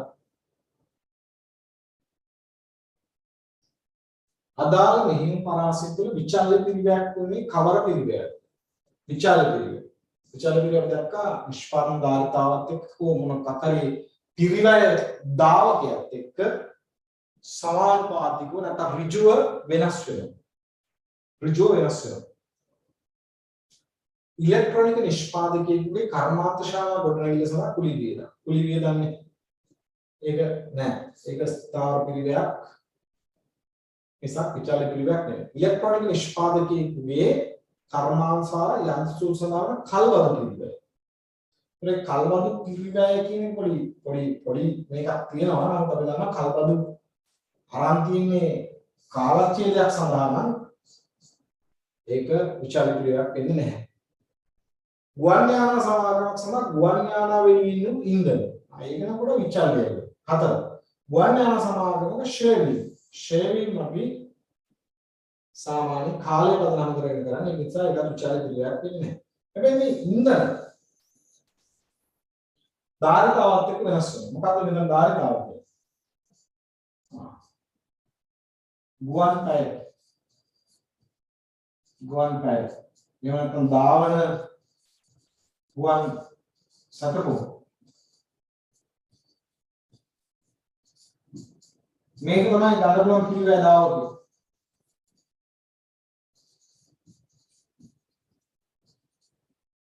මේක පිළිවෙල දාවක මේක එක ගුවන් පැය එහෙම නැත්නම් ධාවන ගුවන් සතපෝ. අන්න ඒකත් එක්ක ඍජුව වෙනස් වෙනවා ගුවන් යාන ඉන්ධන කියන පිළිවෙල. ඒකත් එක්ක වෙනස් වෙනවා. අනේ නිසා ඒක තමයි මේ තියෙන පිළිතුරු වලින් වඩාත්ම හොඳම විචල්්‍ය පිළිවෙල විදිහට අපිට හඳුනා ගන්න පුළුවන්. නේද? සවාඩේ උත්තරේ බොහොම පහසුවෙන් හඳුනා ගන්න පුළුවන්. ඉතින් අපිට කියනවා මේ විචල්්‍ය පිළිවෙල ස්ථාර පිළිවෙල වෙන් කිරීම, පියවර පිළිවෙල නේද? පිළිවෙල ඇස්තිමේන්තු කිරීම අන්නේ කොටසෙන් තමයි මේ අහලා තියෙන්නේ. ඉතින් ලකුණු 10ක් තිබුණා මේ ප්‍රශ්නවල. නේද? ලකුණු 10ක් තිබුණා. ඒ කියන්නේ 10ක් තිබුණා පුතේ දැන්.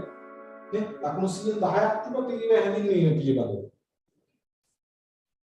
ඉතින් ලකුණු 50යි ගන්න ඕනේ මරුණු 10ක්ම අද කතා කරා.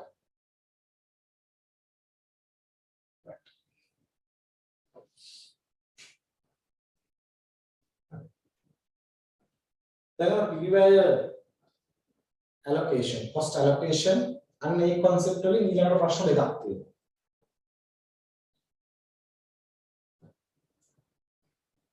cost allocation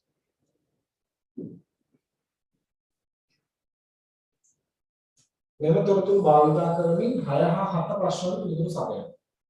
ඒකක 10ක කාර්යයක් සඳහා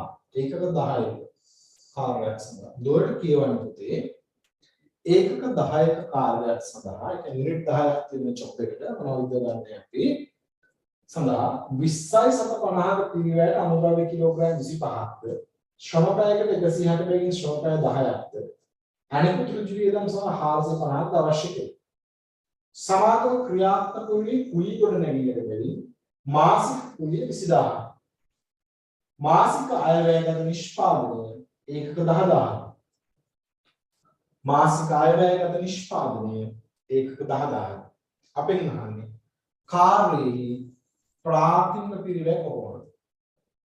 කාර්යයේ ප්‍රාථමික පිරිවැය කොපමණද? ජොබ් එකේ ප්‍රයිම් කොස්ට් එක කීයද? එතකොට ප්‍රාථමික පිරිවැය කියලා කියන්නේ ප්‍රාථමික පිරිවැය කියලා කියන්නේ මේ හරි වැදගත් දෙයක් තියෙනවා. මම මෙතන පොයින්ට් එක දැන් ඔන්න පොඩි concept එකක් මම මෙතන උඩට දානවා. මේ අපි තියරි වලදී කතා කරලා තියෙන කොටස් මම නම් චූටි concept එකක් උඩට දානවා. ආගාව උළුවේ අනිවාර්යයෙන් මේක ඇති. විභාගෙට බොහොම ක්‍රිටිකලි අහන කොටසක් තමයි මේක. මොකද්ද? මෙන්න මේ concept එක උඩින් දිනනවා. ආගාව අනිවාර්යයෙන්ම දන්නවා. ඔයා දන්නවා. දන්නේ නැහැ නෙවෙයි. මම නිකන් කියන්නේ ඍජු ද්‍රව්‍ය ඍජු ශ්‍රමය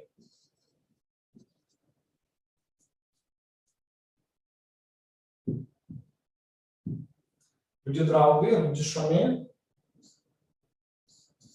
වෙනත් ඍජු වියදම් 50යි මෙන්න මේ ටික එකතුවට අපි කියනවා ප්‍රාථමික පිරිවැය ඍජු පිරිවැය කියලා කියනවා නැත්තම් ඕකට පුතේ එකතු කරනවා නිෂ්පාදන පොදුකාරය. හොඳට වචන මතක තියාගන්න. නිෂ්පාදන පොදුකාරය. මේකට කියන පුතේ තව වචන කම්හල් පොදුකාරය. කම්මල් පොදුකාරය නැත්නම් කම්මල් පිරිවැය පොදුකාරය. right? නිෂ්පාදන පොදුකාරය කම්මල් පොදුකාරය. අපි කියමු කම්මල් පොදුකාරය 100. එතකොට මේක එකතුවට අපි කියනවා 400යි. මේකට අපි කියනවා මුළු නිෂ්පාදන පිරිවැය. මුළු නිෂ්පාදන පිරිවැය. එහෙම නැත්නම් මුළු කම්මල් පිරිවැය කියලා කියනවා. ඔය වචන ආවම හරි කල්පනාකාරී වෙනවා. මුළු කම්මල් පිරිවැය. මුළු කම්මල් පිරිවැය 400. ඊට පස්සේ පුතේ මේ මුළු නිෂ්පාදන පිරිවැයට එකතු කරනවා අපි නිෂ්පාදන නොවන පොදුකාරය. නිෂ්පාදන නොවන පොදුකාරය කියනවා. පරිපාලන පොදුකාරය, උතුරුමහා විද්‍යාලය පොදුකාරය. නිෂ්පාදන නොවන පොදුකාරය. අන්න ඒ ටික එකතු කරාට පස්සේ අපි කියනවා මුළු පිරිවැය කියලා. මුළු පිරිවැය කියලා.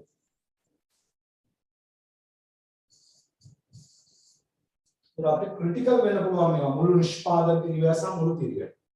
එතකොට මුළු පිරිවැයට අපි ලාභයක් එකතු කරොත්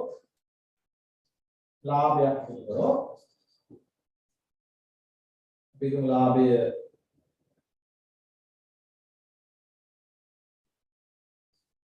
300ක් එකතු කරනවා විකුණුම් මිල 800. හරි දර්ශන මේ තමයි සැකස්තු. මම මේක දුන්නේ පුතේ මෙන්න මේ වචන ටික වරද්ද ගන්න එපා කවදාවත්. නිෂ්පාදන පොදුකාරය නැත්නම් කම්මල් පොදුකාරය. ප්‍රාථමික පිරිවැය මේක එකතු වුණාට පස්සේ තියෙනවා මුළු නිෂ්පාදන පිරිවැය කියලා. නැත්නම් තව විදිහකට කියනකොට කම්මල් පිරිවැය කියලා. පටල ගන්න එපා ඒක. ඊට පස්සේ කම්මල් පිරිවැයට නිෂ්පාදන නොවන පොදුකාරයට එකතු කරාට පස්සේ කියනවා අපි පුතේ මුළු පිරිවැය කියලා. සමහර කට්ටිය පටල ගන්න තරම් තමයි මුළු පිරිවැය මුළු නිෂ්පාදන පිරිවැය. නිසා පටල ගන්න එපා. දැන් නිෂ්පාදන නොවන පොදුකාරය දීලා තිබ්බේ නැත්තම් ඒ වෙලාවට මුළු නිෂ්පාදන පිරිවැය මුළු පිරිවැය එකම කියලා තමයි ගන්න වෙන්නේ. දීලා තිබ්බොත් මුළු නිෂ්පාදන පිරිවැයට නිෂ්පාදන නොවන පොදුකාරය එකතු කළාම මුළු පිරිවැය ගන්න ඕනේ. right? මුළු පිරිවැයට ලාභයක් එකතු වුණොත් විකුණුම මිල එනවා. එහෙනම් ලාභය සම්බන්ධ කරේ අපි සංකල්ප දෙකක් ඉගෙන ගන්නවා පුතේ. එකක් තමයි ලාභ අධිකය. ලාභ අධිකය. අපි ඉංග්‍රීසියෙන් කියනවා profit markup කියලා. ඉංග්‍රීසියෙන් භාවිත කරනවා profit markup. markup එක කියලා කිව්වොත් තියෙන්නේ පුතේ පිරිවැයේ ප්‍රතිශතයක් විදිහට ලාභය. ඒක මම කියනවා. මේ ගානක් කියනවා පිරිවැය 500යි ලාභ 300යි.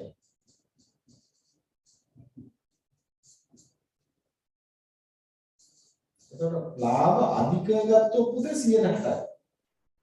160. ලාභ අධිකය ගත්තොත් 160. එතකොට ලාභ අධිකය කියන්නේ ලාභය පිරිවැය ප්‍රතිශතයක් විදිහට. බැරි වෙලාවත් මේක ඇහුවොත් ලාභ ආන්තිකය කියන්නේ. ඒකට අපි කියනවා පුතේ profit margin කියලා. profit margin. මේක කියනවා profit markup කියලා. සමහර අය ඉතින් ඔය පේපර් හදද්දී එච්චර හිතන්නේ නැතුව කියනවා පිරිවැයට ලාභාන්තිකයක් එකතු කොට. ඉතින් ඒක කැතයි කියලා අපි දන්නවා. ඉතින් පිරිවැයට කියලා කිව්වොත් ඉතින් අනේ මේ ලාභාන්තිකව විකුණුම මිල කියලා මාර්ලා තුනේ දෙන්නේ නැහැ අපි. හරි එහෙනම් පිරිවැයට කියලා කියලා දෙන ප්‍රශ්නේ. එහෙම මොකොත් කියන්න දෝ ලාභ ආන්තිකය කිව්වොත් මතක තියාගන්න ලාභය තියෙන්නේ විකුණුම් මිලේ ප්‍රතිශතයක් විදිහට.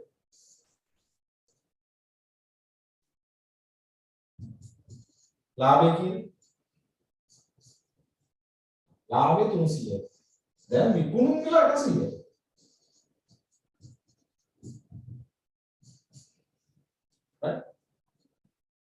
ලාභ ආන්තිකය කියන්නේ ලාභ ආන්තික කියලා කියන්නේ ලාභය විකුණුම් මිලේ ප්‍රතිශතයක් විදිහට පෙන්වනවා. 37.5. 37.5. ලාභ ආන්තිකය 37.5. මේවා දාගන්න දැන් නැති අය ඉන්නවා නම් සහ පැටලීමක් තිබුණා නම් මේවා දාගන්න. හරි ලාභාන්තිකේ සහ ලාභාධිකේ කියන සංකල්ප දෙක අතර වෙනස. මේක වැදගත් වෙනවා. මොකද අපි ලාභාන්තිකේ කියලා දුන්න ගමන් ගන්න ඕනේ ලාභාන්තිකේ right. ලාභාන්තිකේ විකුණු මිලේ ප්‍රතිශතය. ඉතින් අපි දාන්නේ පිරිවැය ධන ලාභය සමාන විකුණු මිල අර සෙල්ලම දානවනේ. සෙල්ලම දාද්දි ලාභාන්තික කියලා දුන්නොත් විකුණු මිලේ ප්‍රතිශතය. එහෙනම් විකුණු මිල 100යි කියලා ගන්නවා. ලාභ 25යි නම් අන්න හිස් කොටුව පිරිවැය 75යි කියලා පුරවනවා. ඔක ඕනේ නෝනාට ගණන් කරද්දි right. ලාභ අධිකයි කියලා දුන්නොත් කිසිම කතන්දරේ ලාභ අධිකයි. ඒතකොට පුතේ පිරිවැය ධන ලාභය විකුණු මිල. අපි දුන්නොත් ලාභ අධිකයේ 125යි කියලා. දැන් පිරිවැය 100යි. ලාභ අධිකයේ දුන්නොත් ඒ කියන්නේ පිරිවැය ප්‍රතිශතය එහෙනම් පිරිවැය 100. ලාභය 25යි නම් විකුණු මිල 125යි. ලාභාන්තිකයේ එන්නේ. මේ ගාණේ කියනවා දැන් ලාභාන්තිකයේ 37.5. ඒතර විකුණු මිල තමයි 100. විකුණු මිල 100. ආන්තිකයේ 37.5 ලාභය. එහෙනම් පිරිවැය කියන්නේ 62.5 ඔටෝමැටිකලි පුරවගතයි. ඒතර මොකක් හරි පිරිවැය මෙච්චරයි කිව්වොත් 62500 කිව්වොත් විකුණු මිල ලක්ෂයක දාන්න. ලාභ අධිකද මේ ගන්න.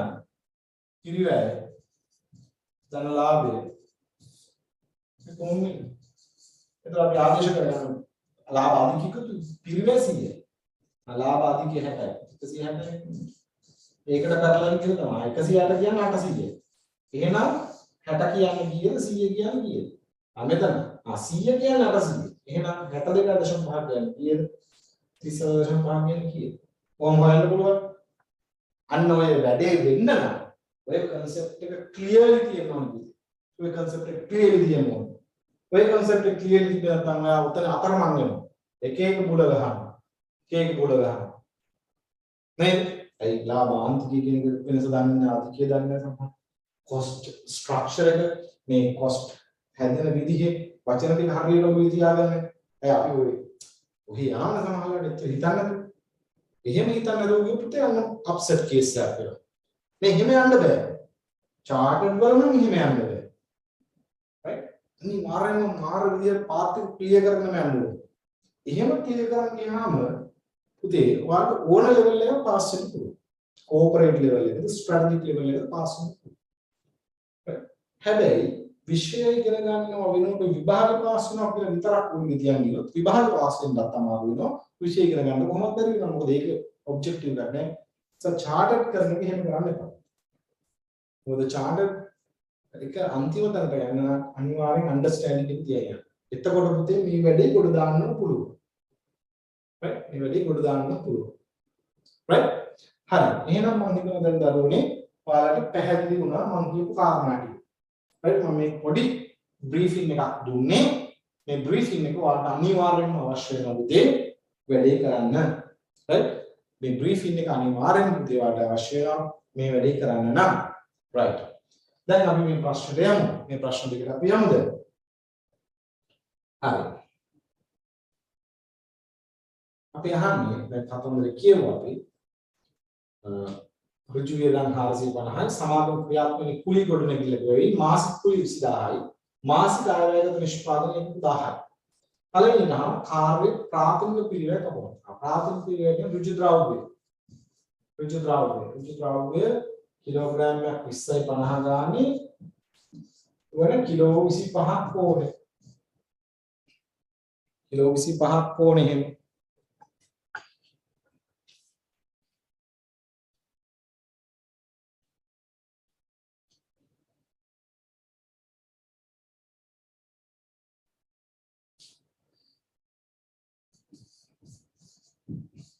ආන්සිය 1250. ඍජු ශ්‍රමය ඕනෑම පැය 10ක් 160 ගානේ 1600. ඍජු වියදම් වෙනත් ඍජු වියදම් 450. ඔය ටික එකතු කරනවා.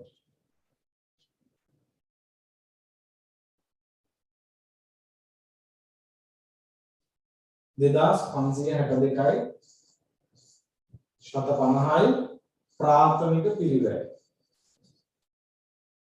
එතකොට පළවෙනි පිළිතුර. right. right. ඊළඟට කාර්ය අවසන් කිරීම සඳහා වන මුළු පිළිවෙල කොහොමද? කාර්ය අවසන් කිරීම සඳහා වන මුළු පිළිවෙල. මුළු පිළිවෙලය අහන්න. මම කිව්වේ මම පොයින්ට් එකක් දුන්න. බැරි වෙලාව පරිපාලන පොදු කාර්ය ඒව ගැන දීලා නැත්තම් අපිට ඒක අවශෝෂණය කරගන්න දෙයක් දීලා නැත්තම් මුළු පිළිවෙල මුළු නිෂ්පාදන පිළිවෙල කාර්ය පිළිවෙල එකම විදියට ගන්න වෙනවා. right. එහෙනම් මේක තව එකතු කරන්න ඕනද දැන්? පොදු කාර්ය ප්‍රාථමික පිළිවෙල එකතු කරන්න වෙනවා පොදු කාර්ය පිළිවෙල. පොදු කාර්ය පිළිවෙල. ඉස්සෙල්ලා මෙතුවා නිෂ්පාදන පොදු කාර්යයක්. නිෂ්පාදන පොදු කාර්ය. මේකේ දැන් මේවා නිෂ්පාදන මොනවද කියලා නෑ. ඔක්කොම පොදු කාර්ය විදිහට තියෙන ගොඩනැගිලි ක්‍රියාවක් ගැන විතරයි කියන්නේ. concept එක විතරයි දීලා තියෙන්නේ. ඒක 20000යි. හැබැයි ඒකට 1000කට අය වැයකට. අපි allocation කරන්නේ. මෙතන කරන්නේ cost allocation එක. කාර්යයන් 10යි. කාර්යයන් 10යි. 20000 මුද 20 පිළිගින් 10 20යි. ජොබ් එකට ලැබෙන 2762 ශතකෝණ. දැන් අපිට වෙන දැන් මේක තමයි අතන නිෂ්පාදන පිළිවෙල වගේ ආවේ. කම්මල් පිළිවෙල වගේ ආවේ. මුළු පිළිවෙල කියන මේක පරිපාලන පොදු කාර්යයෙන් එකතු කරන්න. හැබැයි එහෙම පළමුව දීලා නැහැ. මම පටන් ගන්න ඔක්කො වේග. එහෙම දීලා නැත්තම් මේ මුළු පිළිවෙල කියන අදහස් කරන්නේ මේ ආපු ගාන තමයි කම්මල් පිළිවෙල තමයි 2762 ශතකෝණ. හරි. කාර්ය පිළිවෙල විදිහට ගන්නේ 2762 ශතකෝණ. ඒක හරියම සරල ප්‍රශ්නයක්. මම පොඩ්ඩක් ඔයාගේ දැනුම දිනු කර ගන්න ඕන හින්දා මම මෙහෙම එකක් අහනවා. ඊට මේ ප්‍රශ්නට උත්තර දෙන්න උදේ. right? දැන් මේක අපි කතා කරේ පිළිවෙල සංයුතිය, cost allocation ඒ වගේ concept තමයි පරීක්ෂා කරගත්තේ. මම ආයෙ පොඩි ප්‍රශ්නයක් අහන්න මෙහෙම. දැන් අපි පොඩි කැලක් ඉගෙනනවා මේකත් ඔළුවේ ඇති. මේකත් ඔළුවේ දිනවා මේක උත්තර එක. මම පොඩි අහන ප්‍රශ්නයක්. ඒකක පිරිවැය රුපියල් 400 ලාභ ආන්තිකය 20ක් නම් විකුණුම් මිල ගණනය කරන්න.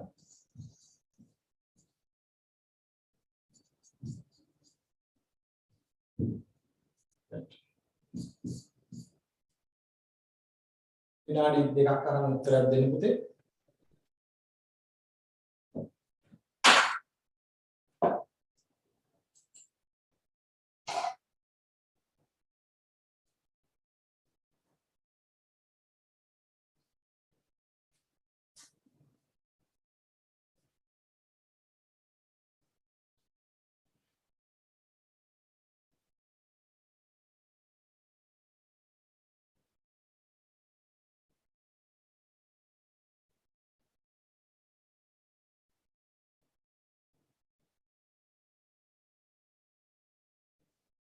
ලාභාන්තිකයේ සිරිසම කුණුමිල ගණනය කරනවා.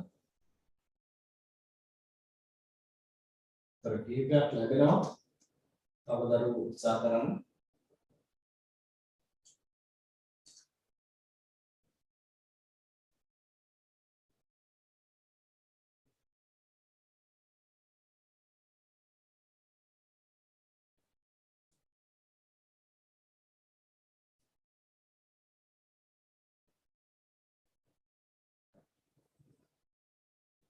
පිළිතුරු හරි ඒවයි වැරදි ඒවයි දෙකම ලැබෙනවා.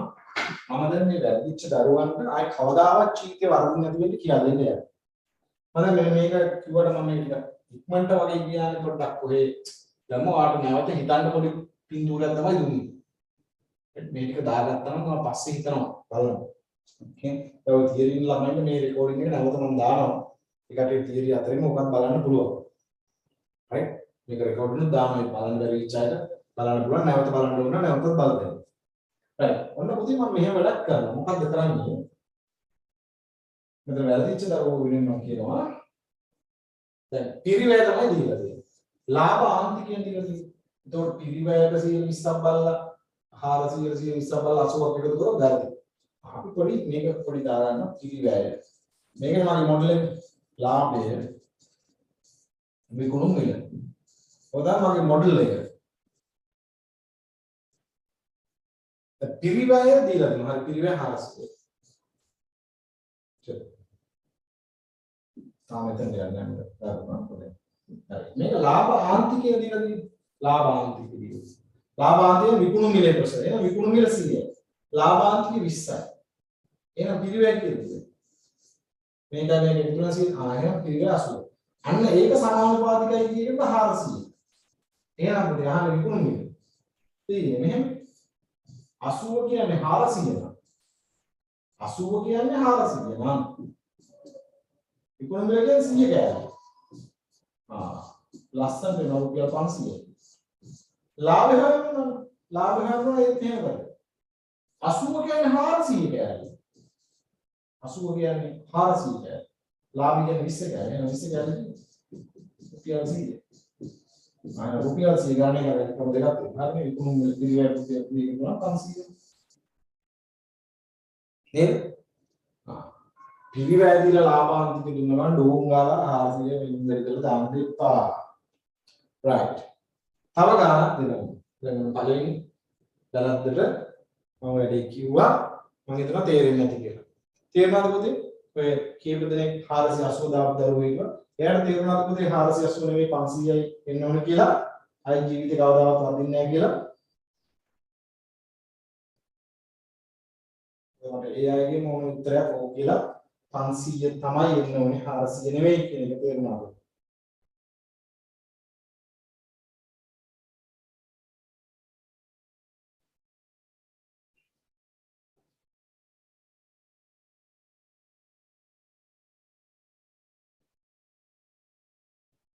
ආරසි 80000ක් දරුවන්ට පැහැදිලි වුණා.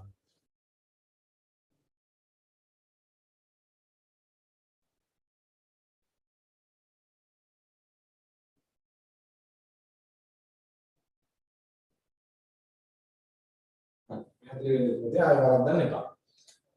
අපි හිතුව මේක මෙහෙම දුන්නා කියලා. දැන් හරිම ප්‍රශ්නේ.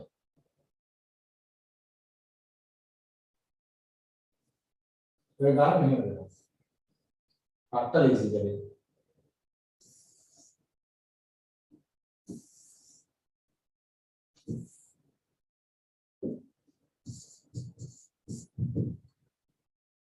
මේක දෙනවා ගානේ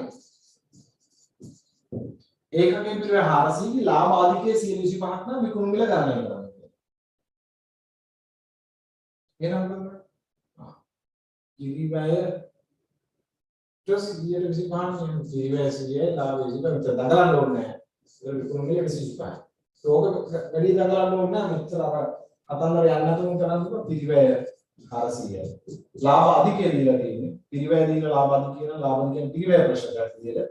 එහෙනම් ලාභය පිරිවැය 125 425 CI විකුණුම් මිල 500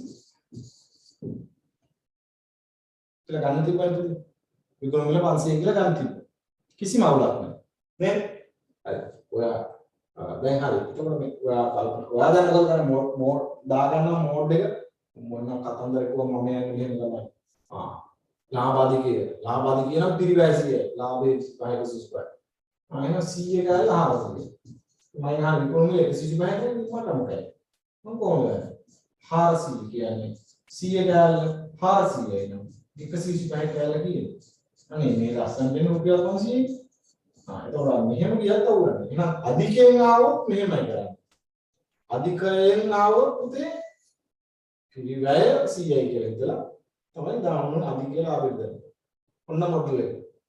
මේ ජීවිතේ කවදාවත් ලාභ අධිකය සහ ලාභාන්තිකයත් එක්ක ප්‍රශ්න වදින්නේ නැහැ. මම දැන් තව එකක් දෙනවා. අන්තිම ප්‍රශ්නේ විදියට මෙහෙම එකක් දෙනවා. මේකෙන් අහන අන්තිම ප්‍රශ්නේ විදිය මොකක්ද? ඒකකයක විකුණුම් මිල රුපියල් लाभ अधिकය 125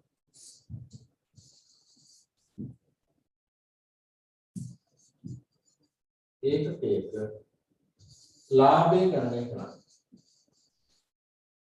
දාන මුදි හතරක් ගන්න. ඒක විකුණු මිල 10යි, ලාභ අධිකය 125යි, ඒකකයක ලාභය ගණනය කරන්න.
හංසනීප දේවත් උත්තරයක් දාන්න.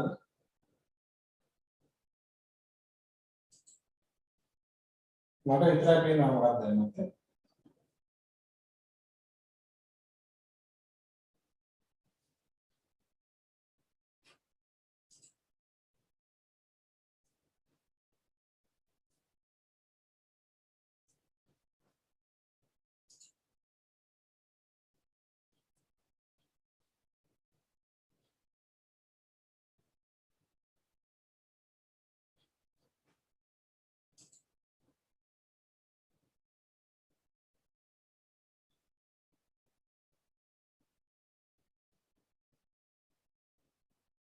කලබල වෙන්නේ නැතුව දාන්න උත්තරය.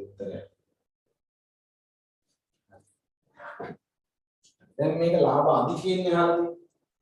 ලාභ අධිකයෙන් එහුවොත් කොහොමද තමයි එහෙමයි. පිරිවැය ධන ලාභය සමාන විකුණු මිල.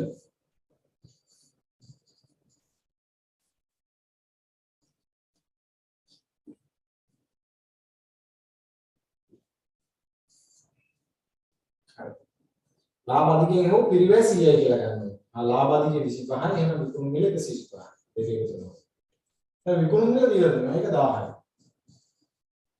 ලාභය ගහන 25න් කියලා මෙච්චර නේ 125න් කියලා 1000යි නෝ. ලාභය කියන්නේ 25න් කියලා. රුපියල් 200. පිළිගන්නකො නේ කොහොම ලේසියෙන් ගණනය කරන්න පුළුවන්. දැන් විකුණු මිලට 125ක් කියන් බලන්න එපා. මේ ලාභ අධිකයි කියලා තියෙන්නේ නේ.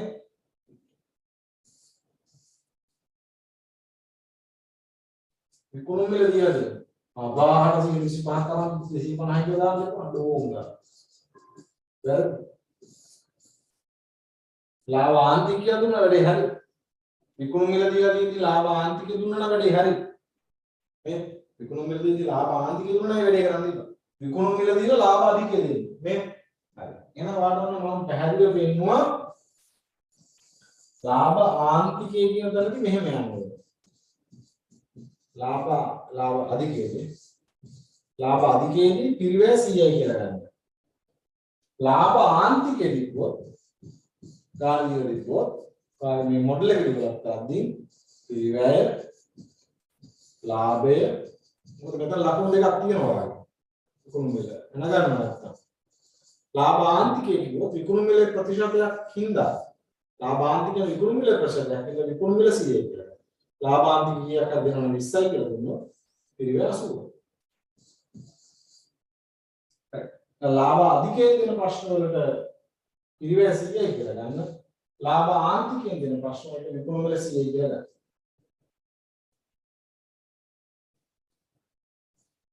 right. ඉතින් ඔය විදිහට තමයි කරන්න ඕනේ. right. මේ විදිහට අපිට මේ වැඩේ ඉස්සරහට කරගෙන යන්න පුළුවන්.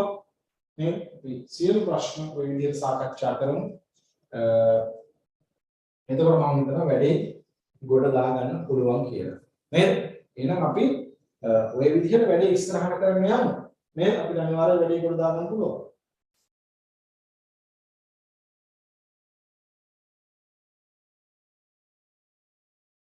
Thank you.